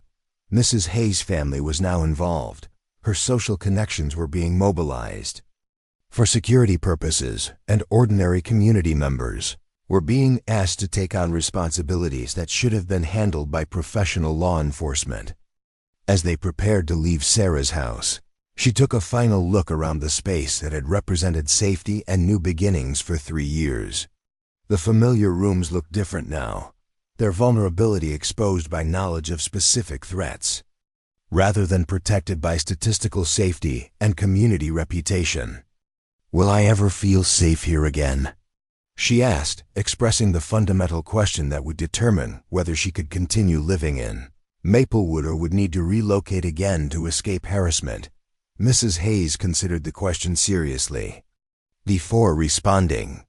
That depends on whether we can convince these men that continuing their harassment will cost them more than they're willing to pay. People like Tank only respect consequences, and they only change their behavior when continuing. Current actions becomes unprofitable or dangerous. The assessment was realistic, but not particularly comforting. Sarah's future security would depend on variables largely outside her control: law enforcement effectiveness, community support duration, and the criminal organization's assessment of risk versus reward for continued harassment. They left through Sarah's back door, moving carefully through the small garden and alley access that connected to the next street over. The indirect route avoided potential surveillance from Pine Street while providing multiple escape options. If they encountered hostile contact during the short journey to Mrs. Hayes' car, the precautions felt simultaneously necessary and surreal, transforming ordinary activities into tactical operations that required constant awareness and contingency. Planning. Sarah realized she was adapting to threat conditions more quickly than she'd expected, drawing on skills and instincts from her previous career that she'd hoped to leave permanently behind.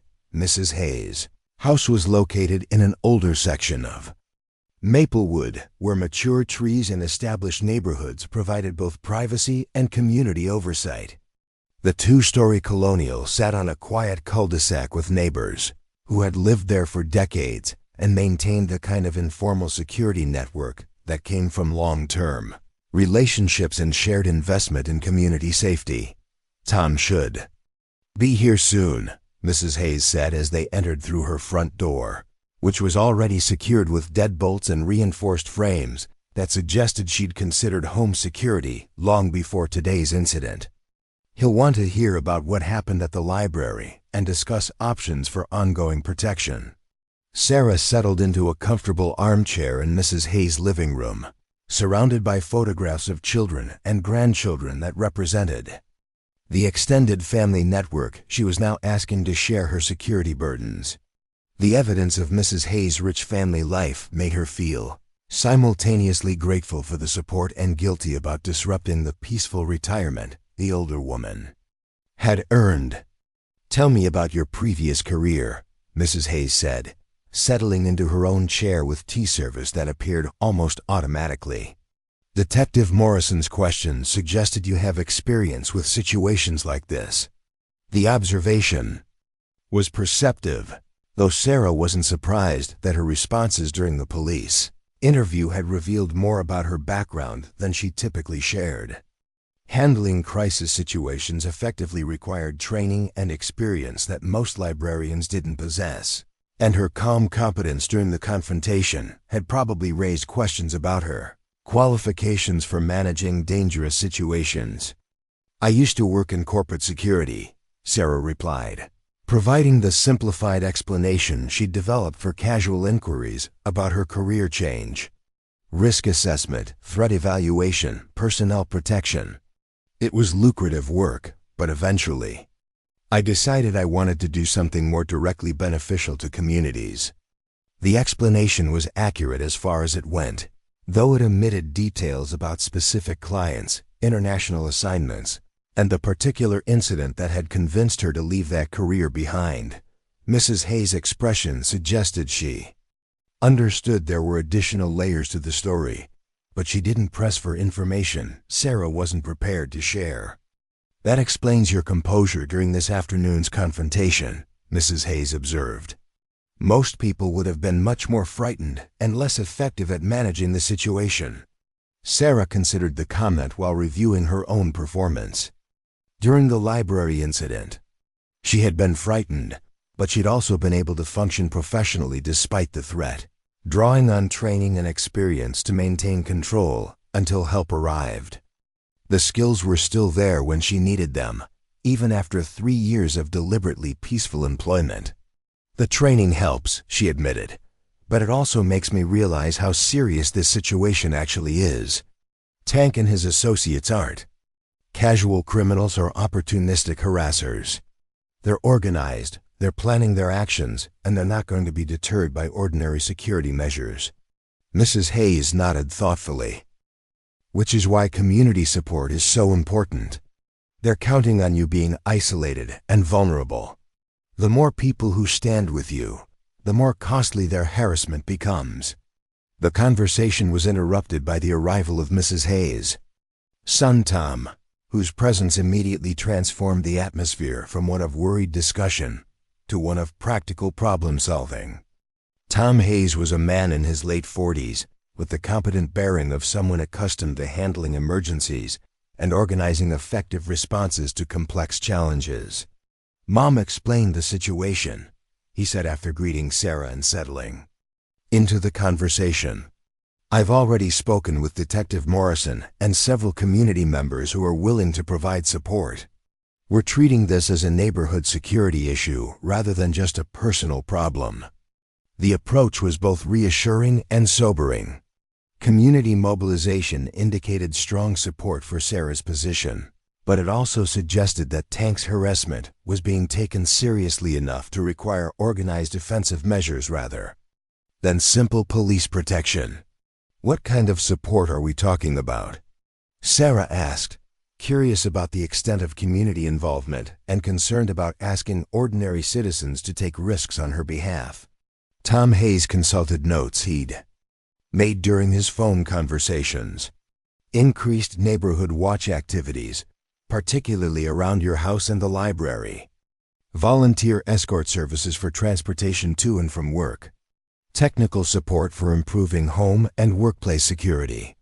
And informal information sharing about suspicious activities in areas where you spend time.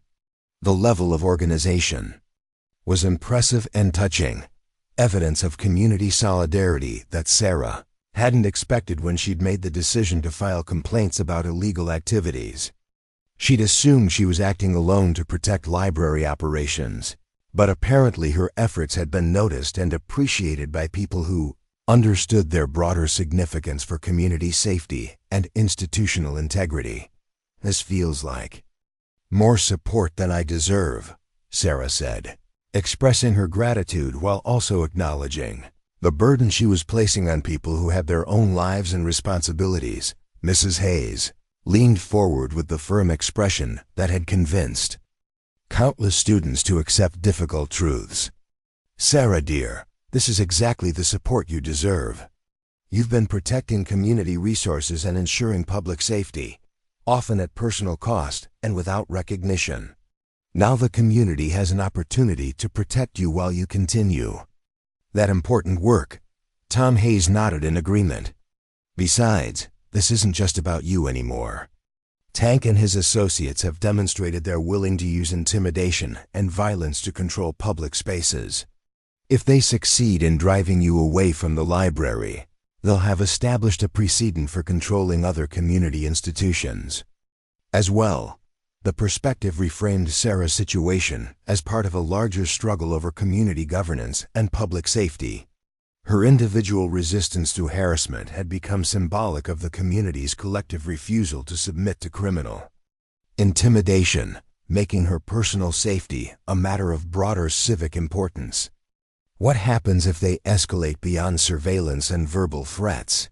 Sarah asked, voicing the concern that had been growing throughout the evening's discussions. "Community support is valuable, but it may not be sufficient if they decide to use serious violence." Tom Hayes' expression grew more serious as he considered the possibility. "We're hoping law enforcement intervention will prevent escalation to that level. But if necessary, there are community members with relevant experience who are prepared to provide more active protection." The careful phrasing suggested involvement of people with military or law enforcement backgrounds, individuals who could provide security services that went beyond neighborhood watch activities and voluntary escort programs. Sarah felt both relieved and alarmed by the possibility of armed protection, grateful for the support while disturbed by the implications of needing it. "I never intended for this to become a community crisis," she said, struggling with the guilt that came from knowing her professional decisions were affecting so many other people. Mrs. Hayes reached over and patted Sarah's hand with the gentle authority of someone who had spent decades helping young people navigate difficult situations. "Dear, you didn't create this crisis. You simply refused to ignore criminal behavior, which forced it into the open where it could be addressed properly. The crisis was always there, you just made it visible." The observation provided perspective that helped Sarah process her guilt, while maintaining focus on the actual sources of the problem. Tank Danny and Joey were responsible for creating the situation through their illegal activities and violent responses to legitimate complaints. She was responsible for responding professionally and ethically to behaviors that threatened community safety and institutional integrity. As the evening progressed, the Hayes house became an informal command center for coordinating community security measures and planning responses to potential escalation. Phone calls were made, resources were identified, and plans were developed that would allow Sarah to continue her work at the library, while minimizing her vulnerability to continued harassment. The level of organization and commitment was both humbling and empowering, evidence that her individual efforts to protect community resources had earned respect and support from people who understood the broader implications of her struggle. For the first time since the afternoon's confrontation, Sarah began to feel that continued resistance might actually be possible, not just as an expression of personal principle, but as part of a collective effort to maintain community standards against criminal encroachment. The question that remained was whether community solidarity would be sufficient to deter people who had already demonstrated their willingness to cross legal and ethical boundaries in pursuit of their goals. Tank and his associates had threatened not just Sarah personally, but the principle that public institutions should serve community needs rather than criminal convenience. Tomorrow would bring new challenges and new tests of the support network that was forming around her resistance to harassment. But tonight, surrounded by people who shared her commitment to community safety and institutional integrity, Sarah felt something she hadn't experienced since the motorcycles had first roared into the library's parking lot. Hope that ordinary citizens working together might actually be able to protect the values and institutions that made civilized life possible. The next morning arrived with deceptive normalcy.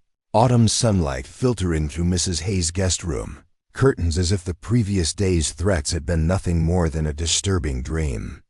Sarah woke to the smell of coffee and bacon, sounds of domestic routine that stood in sharp contrast to the security planning that had occupied most of the previous evening.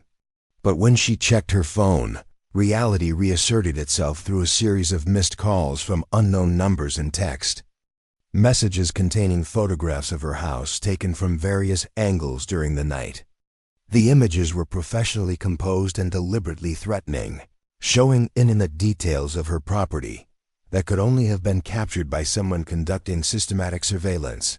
Her front door, her bedroom window, her car in the driveway, even the spare key's hiding place under the decorative flower pot she'd thought was concealed from casual observation.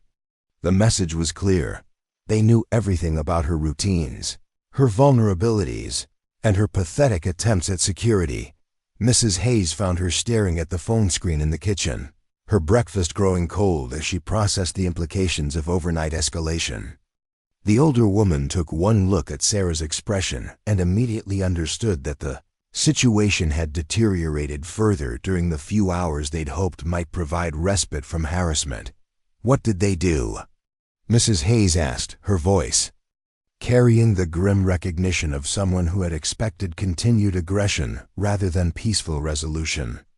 Sarah wordlessly handed over her phone, watching Mrs. Hayes' face harden as she scrolled through the photographs that documented systematic invasion of privacy and preparation for more serious harassment.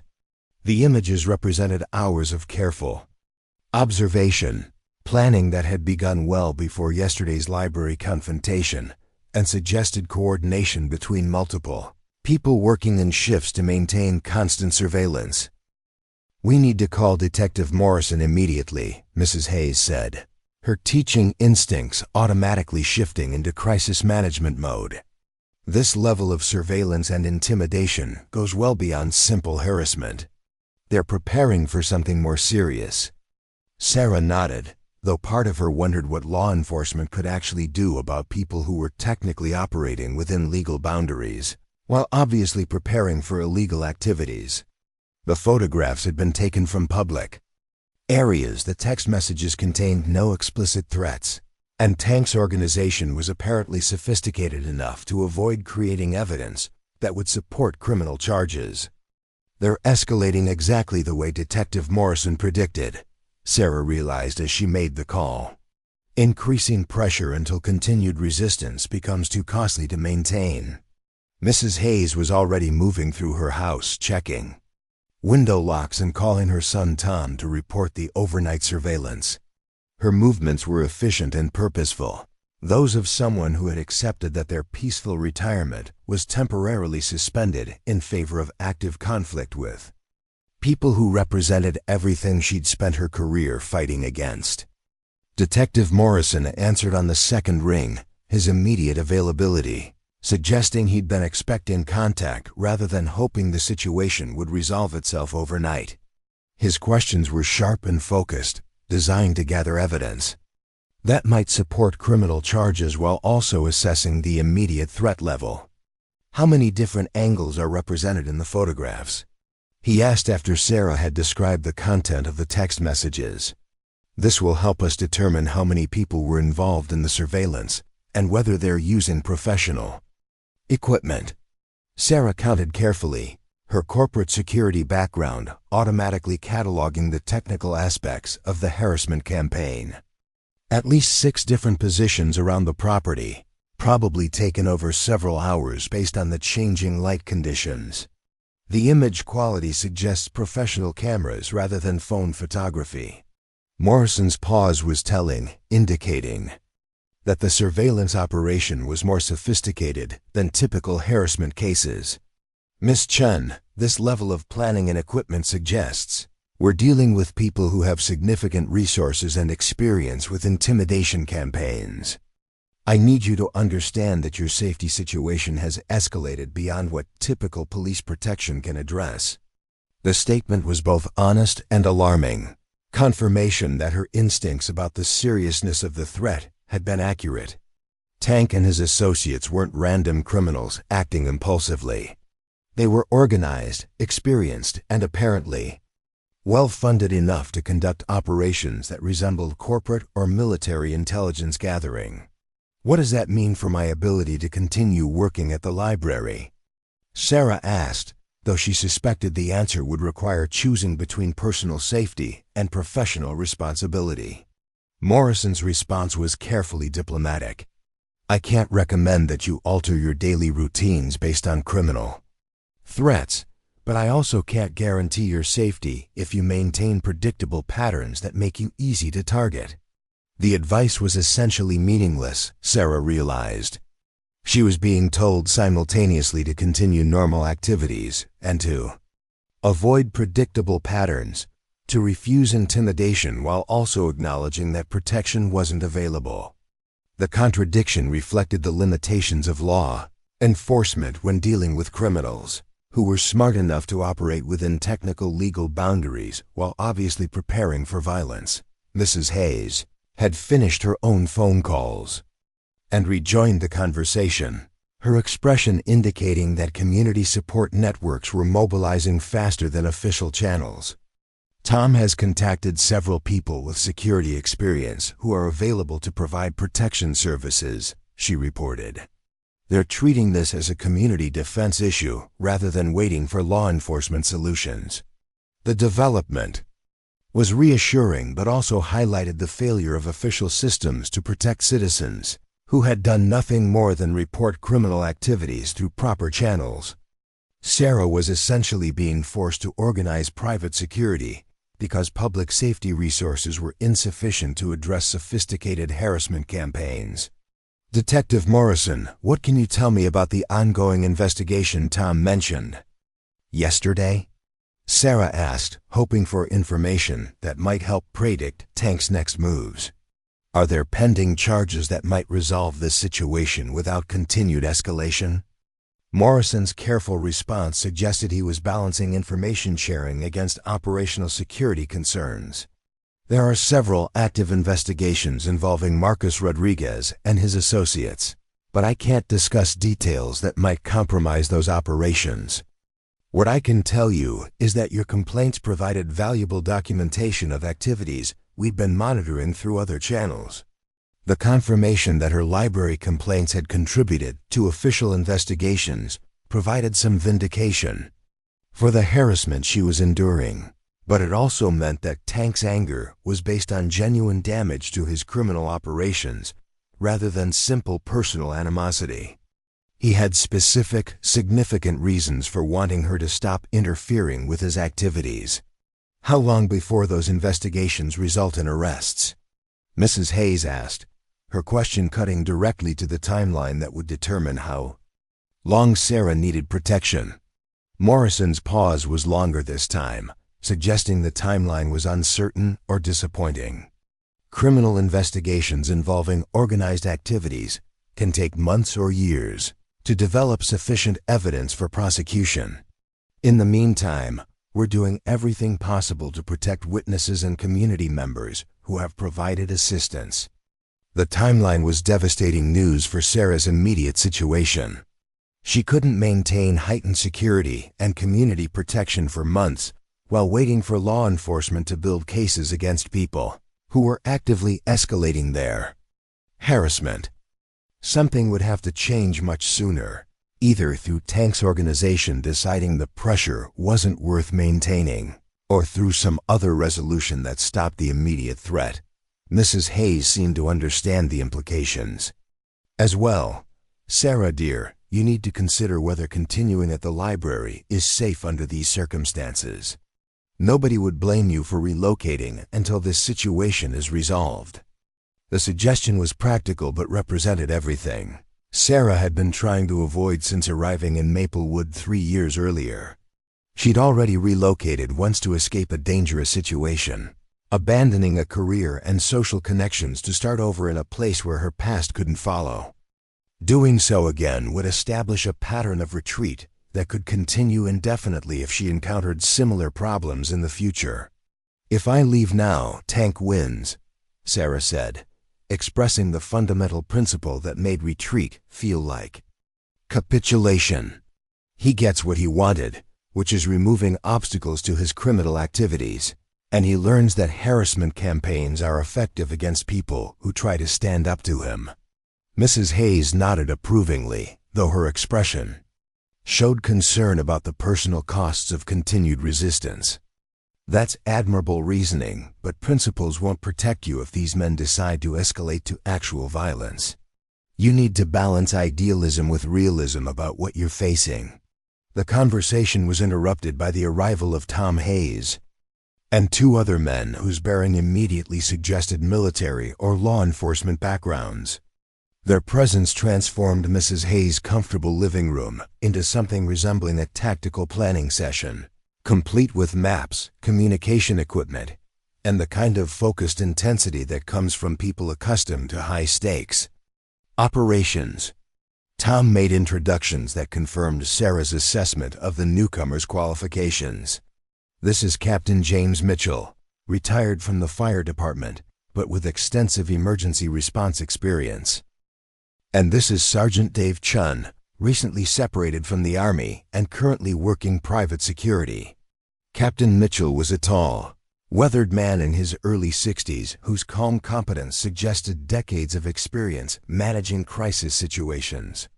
His handshake was firm but gentle, conveying both strength and restraint in a way that reminded Sarah of other professionals she'd worked with during her corporate security career.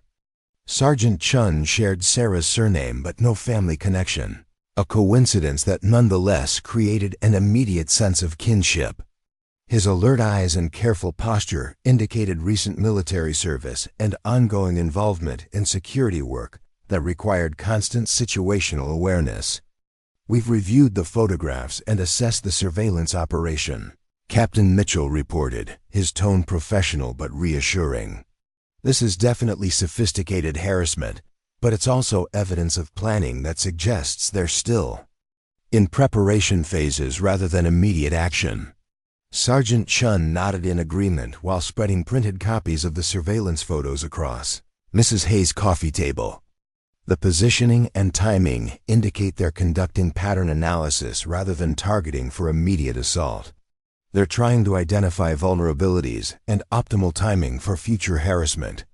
The assessment was somewhat reassuring, though it confirmed that Tank's organization was approaching the situation with military-style planning rather than impulsive criminal behavior. They were treating Sarah as a serious target requiring systematic approach rather than casual intimidation. "What kind of protection can you provide?" Sarah asked, though she was uncertain about accepting services that might put these volunteers at risk on her behalf. Captain Mitchell considered the question while studying the surveillance photos and making notes about timing and positioning. "We can provide escort services, secure transportation, residential monitoring, and rapid response if situations develop. The goal is making harassment more costly and risky for them while keeping you safe enough to continue normal activities." The approach sounded comprehensive but also expensive and complicated, requiring multiple people to dedicate significant time and energy to her protection. Sarah appreciated the willingness to help but worried about the sustainability of volunteer security services over the extended timeline Detective Morrison had suggested. "This feels like asking too much from people who have their own lives and responsibilities," Sarah said, expressing her discomfort with accepting protection that could put others at risk. Sergeant Chen looked up from the photos with the kind of direct eye contact that conveyed absolute sincerity. "Ma'am, protecting people who stand up to criminals is exactly what we signed up for when we chose careers in public service. This isn't charity, this is what we do." The statement reframed the situation in terms that made accepting help feel less like personal weakness and more like participating in a system of mutual protection that connected everyone committed to community safety and civil order. Captain Mitchell added his own perspective, based on decades of emergency response experience. "Sarah, you're dealing with people who are counting on your isolation and vulnerability.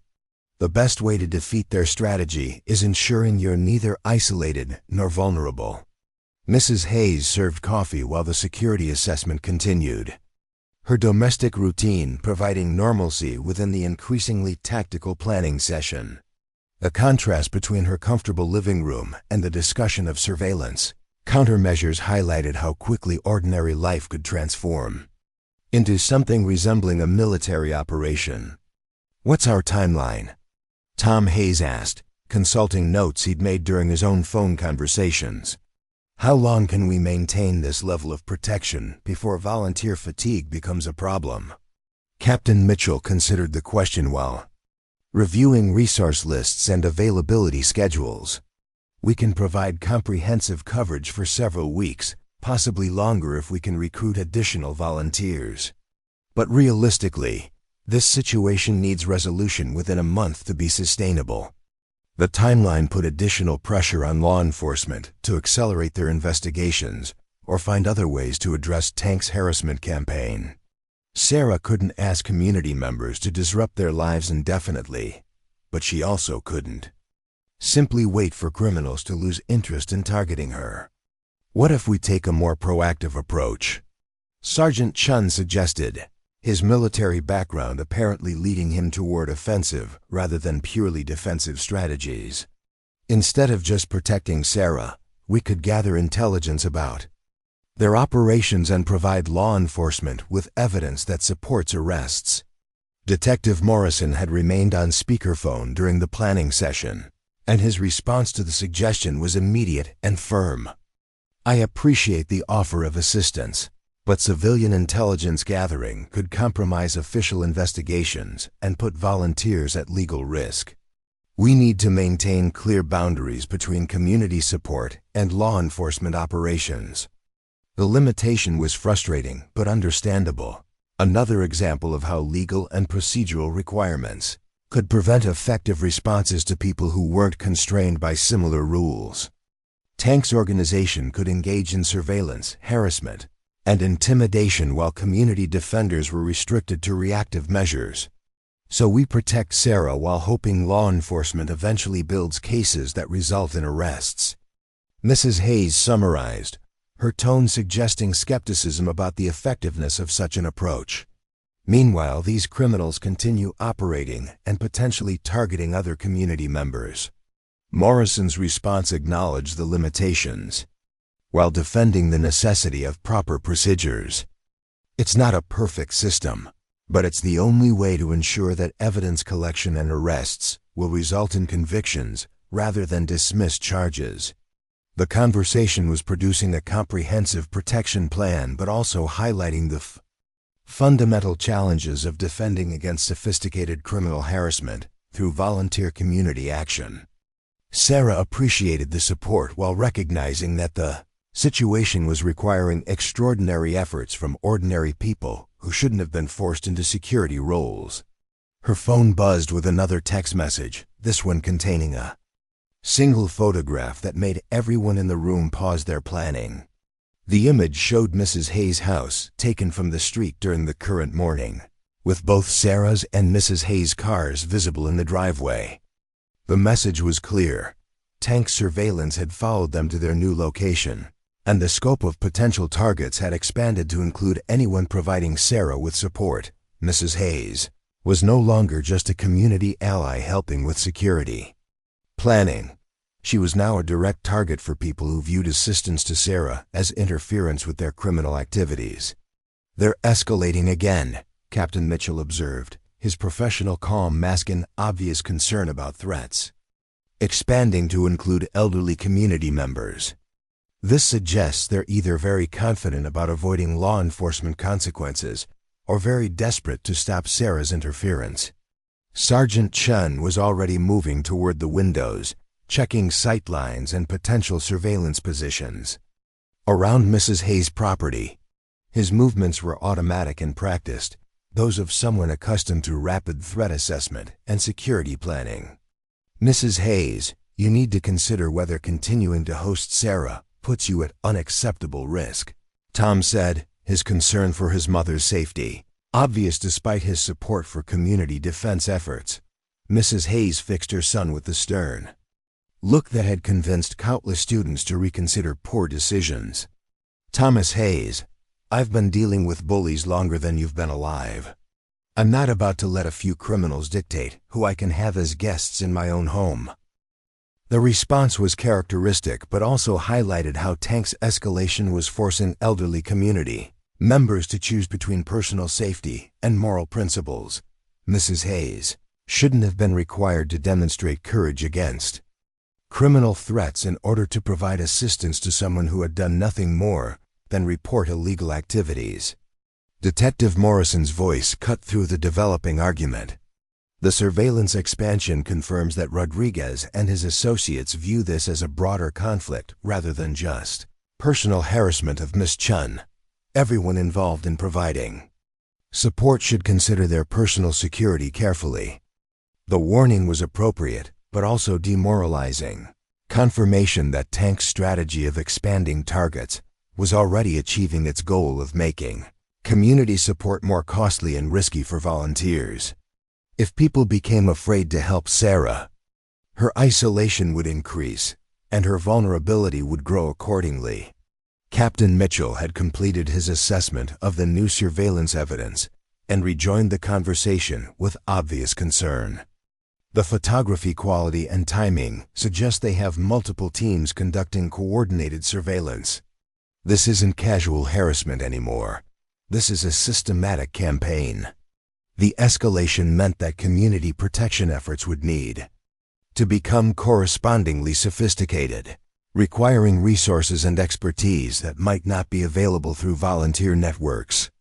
Sarah realized she was approaching a decision point where continuing resistance might require accepting risks that could affect multiple families rather than just her own safety. "Maybe I should consider relocating temporarily," she said, though the words felt like admitting defeat. "Until law enforcement can resolve this situation, my presence here is putting other people at risk." Mrs. Hayes immediately objected with characteristic firmness. "Sarah, dear, if you leave now, you'll..." be confirming that their strategy works. They'll know that expanding targets forces community defenders to abandon resistance. Sergeant Chen supported Mrs. Hayes' position while acknowledging the legitimate concerns about expanding risks. Ma'am, tactical withdrawal isn't always surrender. Sometimes it's preparation for more effective resistance. The military perspective offered a framework for considering retreat as strategy rather than defeat. But Sarah wasn't sure she had the emotional resilience for extended conflict that might require multiple relocations and constant vigilance. She'd already rebuilt her life once after leaving corporate security. Doing so again would establish a pattern that could continue indefinitely if she kept encountering situations where standing up to criminals resulted in sophisticated retaliation. The discussion was interrupted by the sound of motorcycles approaching Mrs. Hayes' neighborhood, their familiar rumble growing louder as they turned onto the quiet residential street. Everyone in the room froze, listening as the engine slowed and seemed to stop somewhere nearby. Captain Mitchell moved to the front window while Sergeant Chen checked the back of the house, both men automatically implementing security protocols developed through years of professional emergency response. Their coordination was seamless and reassuring, evidence of experience that could provide effective protection if the situation escalated beyond surveillance. 3 motorcycles parked at the end of the block, Captain Mitchell reported quietly. Same configuration as yesterday's surveillance at Sarah's house. They're making their presence known rather than attempting concealment. The boldness of conducting surveillance in broad daylight on a residential street where longtime neighbors would certainly notice suggested either supreme confidence or desperation that was overriding normal caution. Tank's organization was apparently willing to risk community attention and potential law enforcement response in order to maintain pressure on Sarah and her supporters. Mrs. Hayes had moved to her kitchen window, which offered a different angle on the street activity. They're just sitting there, not attempting to hide what they're doing. It's almost like they want us to know they're watching. The observation was accurate and disturbing, confirmation that the surveillance was intended as psychological warfare rather than intelligence gathering. Tank's people were demonstrating that community support wouldn't provide security because they could track Sarah's movements, regardless of where she sought refuge. Sergeant Chen returned from checking the house's rear security and reported additional concerns. There's a van parked in the alley behind the house that wasn't there when we arrived. License plate is obscured and the windows are tinted enough to prevent seeing inside. The development suggested coordinated surveillance from multiple positions, a level of sophistication that exceeded typical criminal harassment and approached the kind of operations Sarah had encountered during her corporate security career. Tank's organization was apparently larger and more professional than local law enforcement had realized. Detective Morrison had been listening to the real-time surveillance reports, and his response indicated growing official concern about the situation's escalation. I'm dispatching patrol units to both locations immediately. This level of harassment is moving beyond what we can address through normal complaint procedures. The promise of police response was reassuring but also highlighted how reactive law enforcement had to remain while criminals could initiate surveillance and harassment with virtual impunity. Tank's people would simply leave when patrol cars arrived, then return after official attention moved elsewhere. Captain Mitchell had continued monitoring the motorcycles through Mrs. Hayes' front window. They're moving again, but slowly. Driving past the house like they want to be seen rather than conducting covert surveillance. The deliberate visibility confirmed that psychological intimidation was the primary goal, with intelligence gathering as a secondary benefit. Tank's organization was demonstrating that community protection couldn't provide sanctuary because they were willing and able to track Sarah wherever she sought refuge. Sarah watched through the kitchen window as the 3 motorcycles cruised past Mrs. Hayes' house at walking speed, their riders making no attempt to conceal their faces or avoid identification. Tank was on the lead bike again, his massive frame unmistakable even at a distance. Danny and Joey flanked him in the same formation they'd used during the previous evening's surveillance. As they passed directly in front of the house, Tank turned toward the windows and repeated his mock salute from the previous evening. But this time, he also held up his phone, apparently taking photographs of the house and documenting who was providing Sarah with support. "He's photographing the house," Sarah reported, her voice tight with anger at seeing Mrs. Hayes' home violated by the same surveillance that had invaded her own privacy. "They're building files on everyone who helps me." The expansion of surveillance to include support networks represented a significant escalation in Tank's harassment campaign. He wasn't just targeting Sarah personally anymore. He was systematically documenting everyone involved in community defense efforts, probably preparing to extend harassment to anyone who provided assistance. Mrs. Hayes moved away from the window with obvious disgust. "That man has no sense of decency or respect for other people's privacy. But he's also making a serious mistake if he thinks intimidating an elderly woman will be easier than harassing a trained librarian." The response was characteristic of Mrs. Hayes' courage, but it also highlighted how Tank's escalation was forcing people far beyond their normal comfort zones. A retired teacher shouldn't have been required to demonstrate defiance against criminal surveillance in order to provide assistance to a community member under threat. Sergeant Chen had been monitoring the rear of the house and reported that the suspicious van had also moved, apparently coordinating with the motorcycle surveillance to maintain comprehensive coverage of Mrs. Hayes' property. The level of coordination suggested professional quality operations rather than casual criminal harassment. "This is definitely a systematic campaign," he confirmed, his military experience providing context for assessing the sophistication of the surveillance operation. "They're treating this like a military operation rather than simple intimidation." Captain Mitchell nodded in agreement while continuing to monitor street activity. "The question is whether they're planning immediate escalation or conducting extended psychological warfare designed to wear down resistance over time." Detective Morrison's voice over the speakerphone indicated that patrol units were approaching both surveillance locations. "Units are 60 seconds out from both positions. We'll document whatever we can and attempt to identify all participants."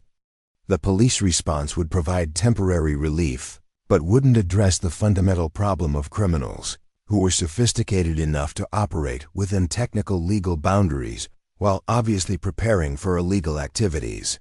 Tank's organization would simply adapt their procedures to avoid future police contact while continuing their harassment campaign.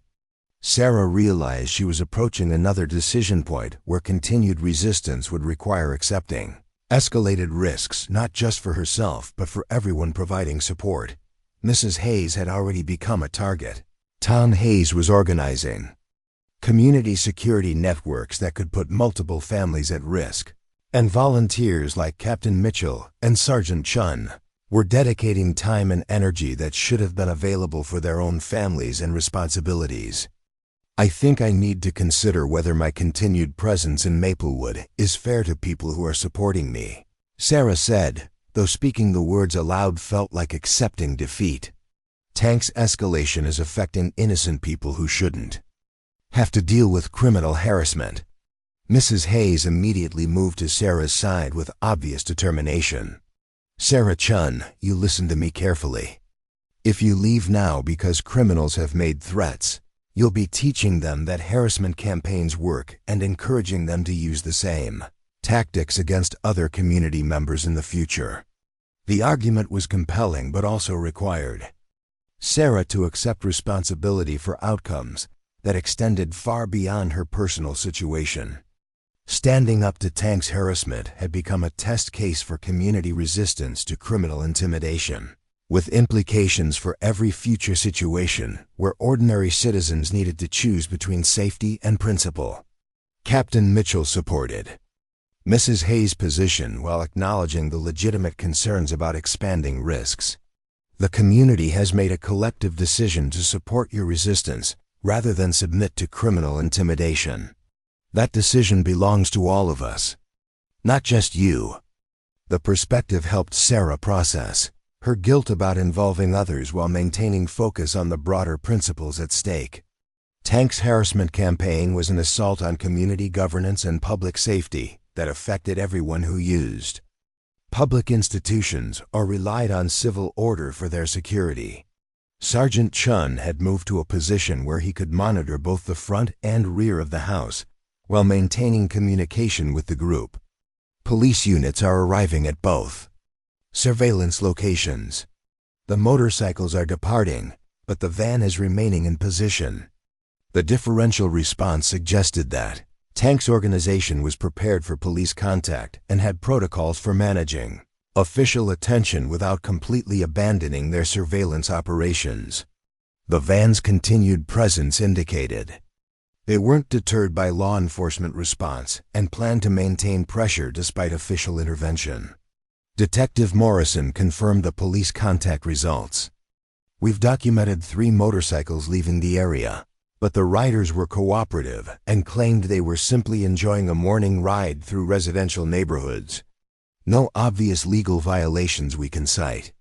The predictable outcome highlighted the limitations of law enforcement when dealing with criminals who understood legal boundaries and were smart enough to avoid creating evidence that would support arrests. Tank's people could continue surveillance and harassment indefinitely as long as they remained technically within legal parameters. What about the van? Mrs. Hayes asked, her concern focused on the continued threat to her property and neighborhood. Morrison's response indicated ongoing police attention to the situation. Units are investigating, but if it's legally parked in a public area with proper registration and insurance, there's limited action we can take based solely on suspicious behavior. The limitation was frustrating but expected, another example of how procedural requirements could prevent effective responses to obvious criminal preparation. Tank's organization could continue building intelligence and planning harassment while community defenders were restricted to reactive measures. Sarah felt the weight of decision settling on her shoulders as she processed the morning's developments. Tank's escalation was systematic and professional, designed to make continued resistance increasingly costly for everyone involved. The surveillance expansion to include Mrs. Hayes demonstrated his willingness to target elderly community members who provided support. But retreat would confirm that harassment campaigns were effective and encourage similar tactics against future community members who tried to stand up to criminal intimidation. Her individual decision about staying or leaving would establish precedent for how Maplewood responded to organized criminal pressure. The choice was no longer just about her personal safety or professional responsibility. It had become a test of community values and collective courage, with implications that would affect every future situation where ordinary citizens needed to choose between submission and resistance. As police units completed their investigations and surveillance vehicles departed temporarily, Sarah realized that the next phase of Tank's campaign was about to begin. The morning's escalation had been preparation rather than culmination, evidence gathering rather than final action. Whatever came next would require the community protection network to prove that volunteer security could provide effective defense against professional criminal harassment.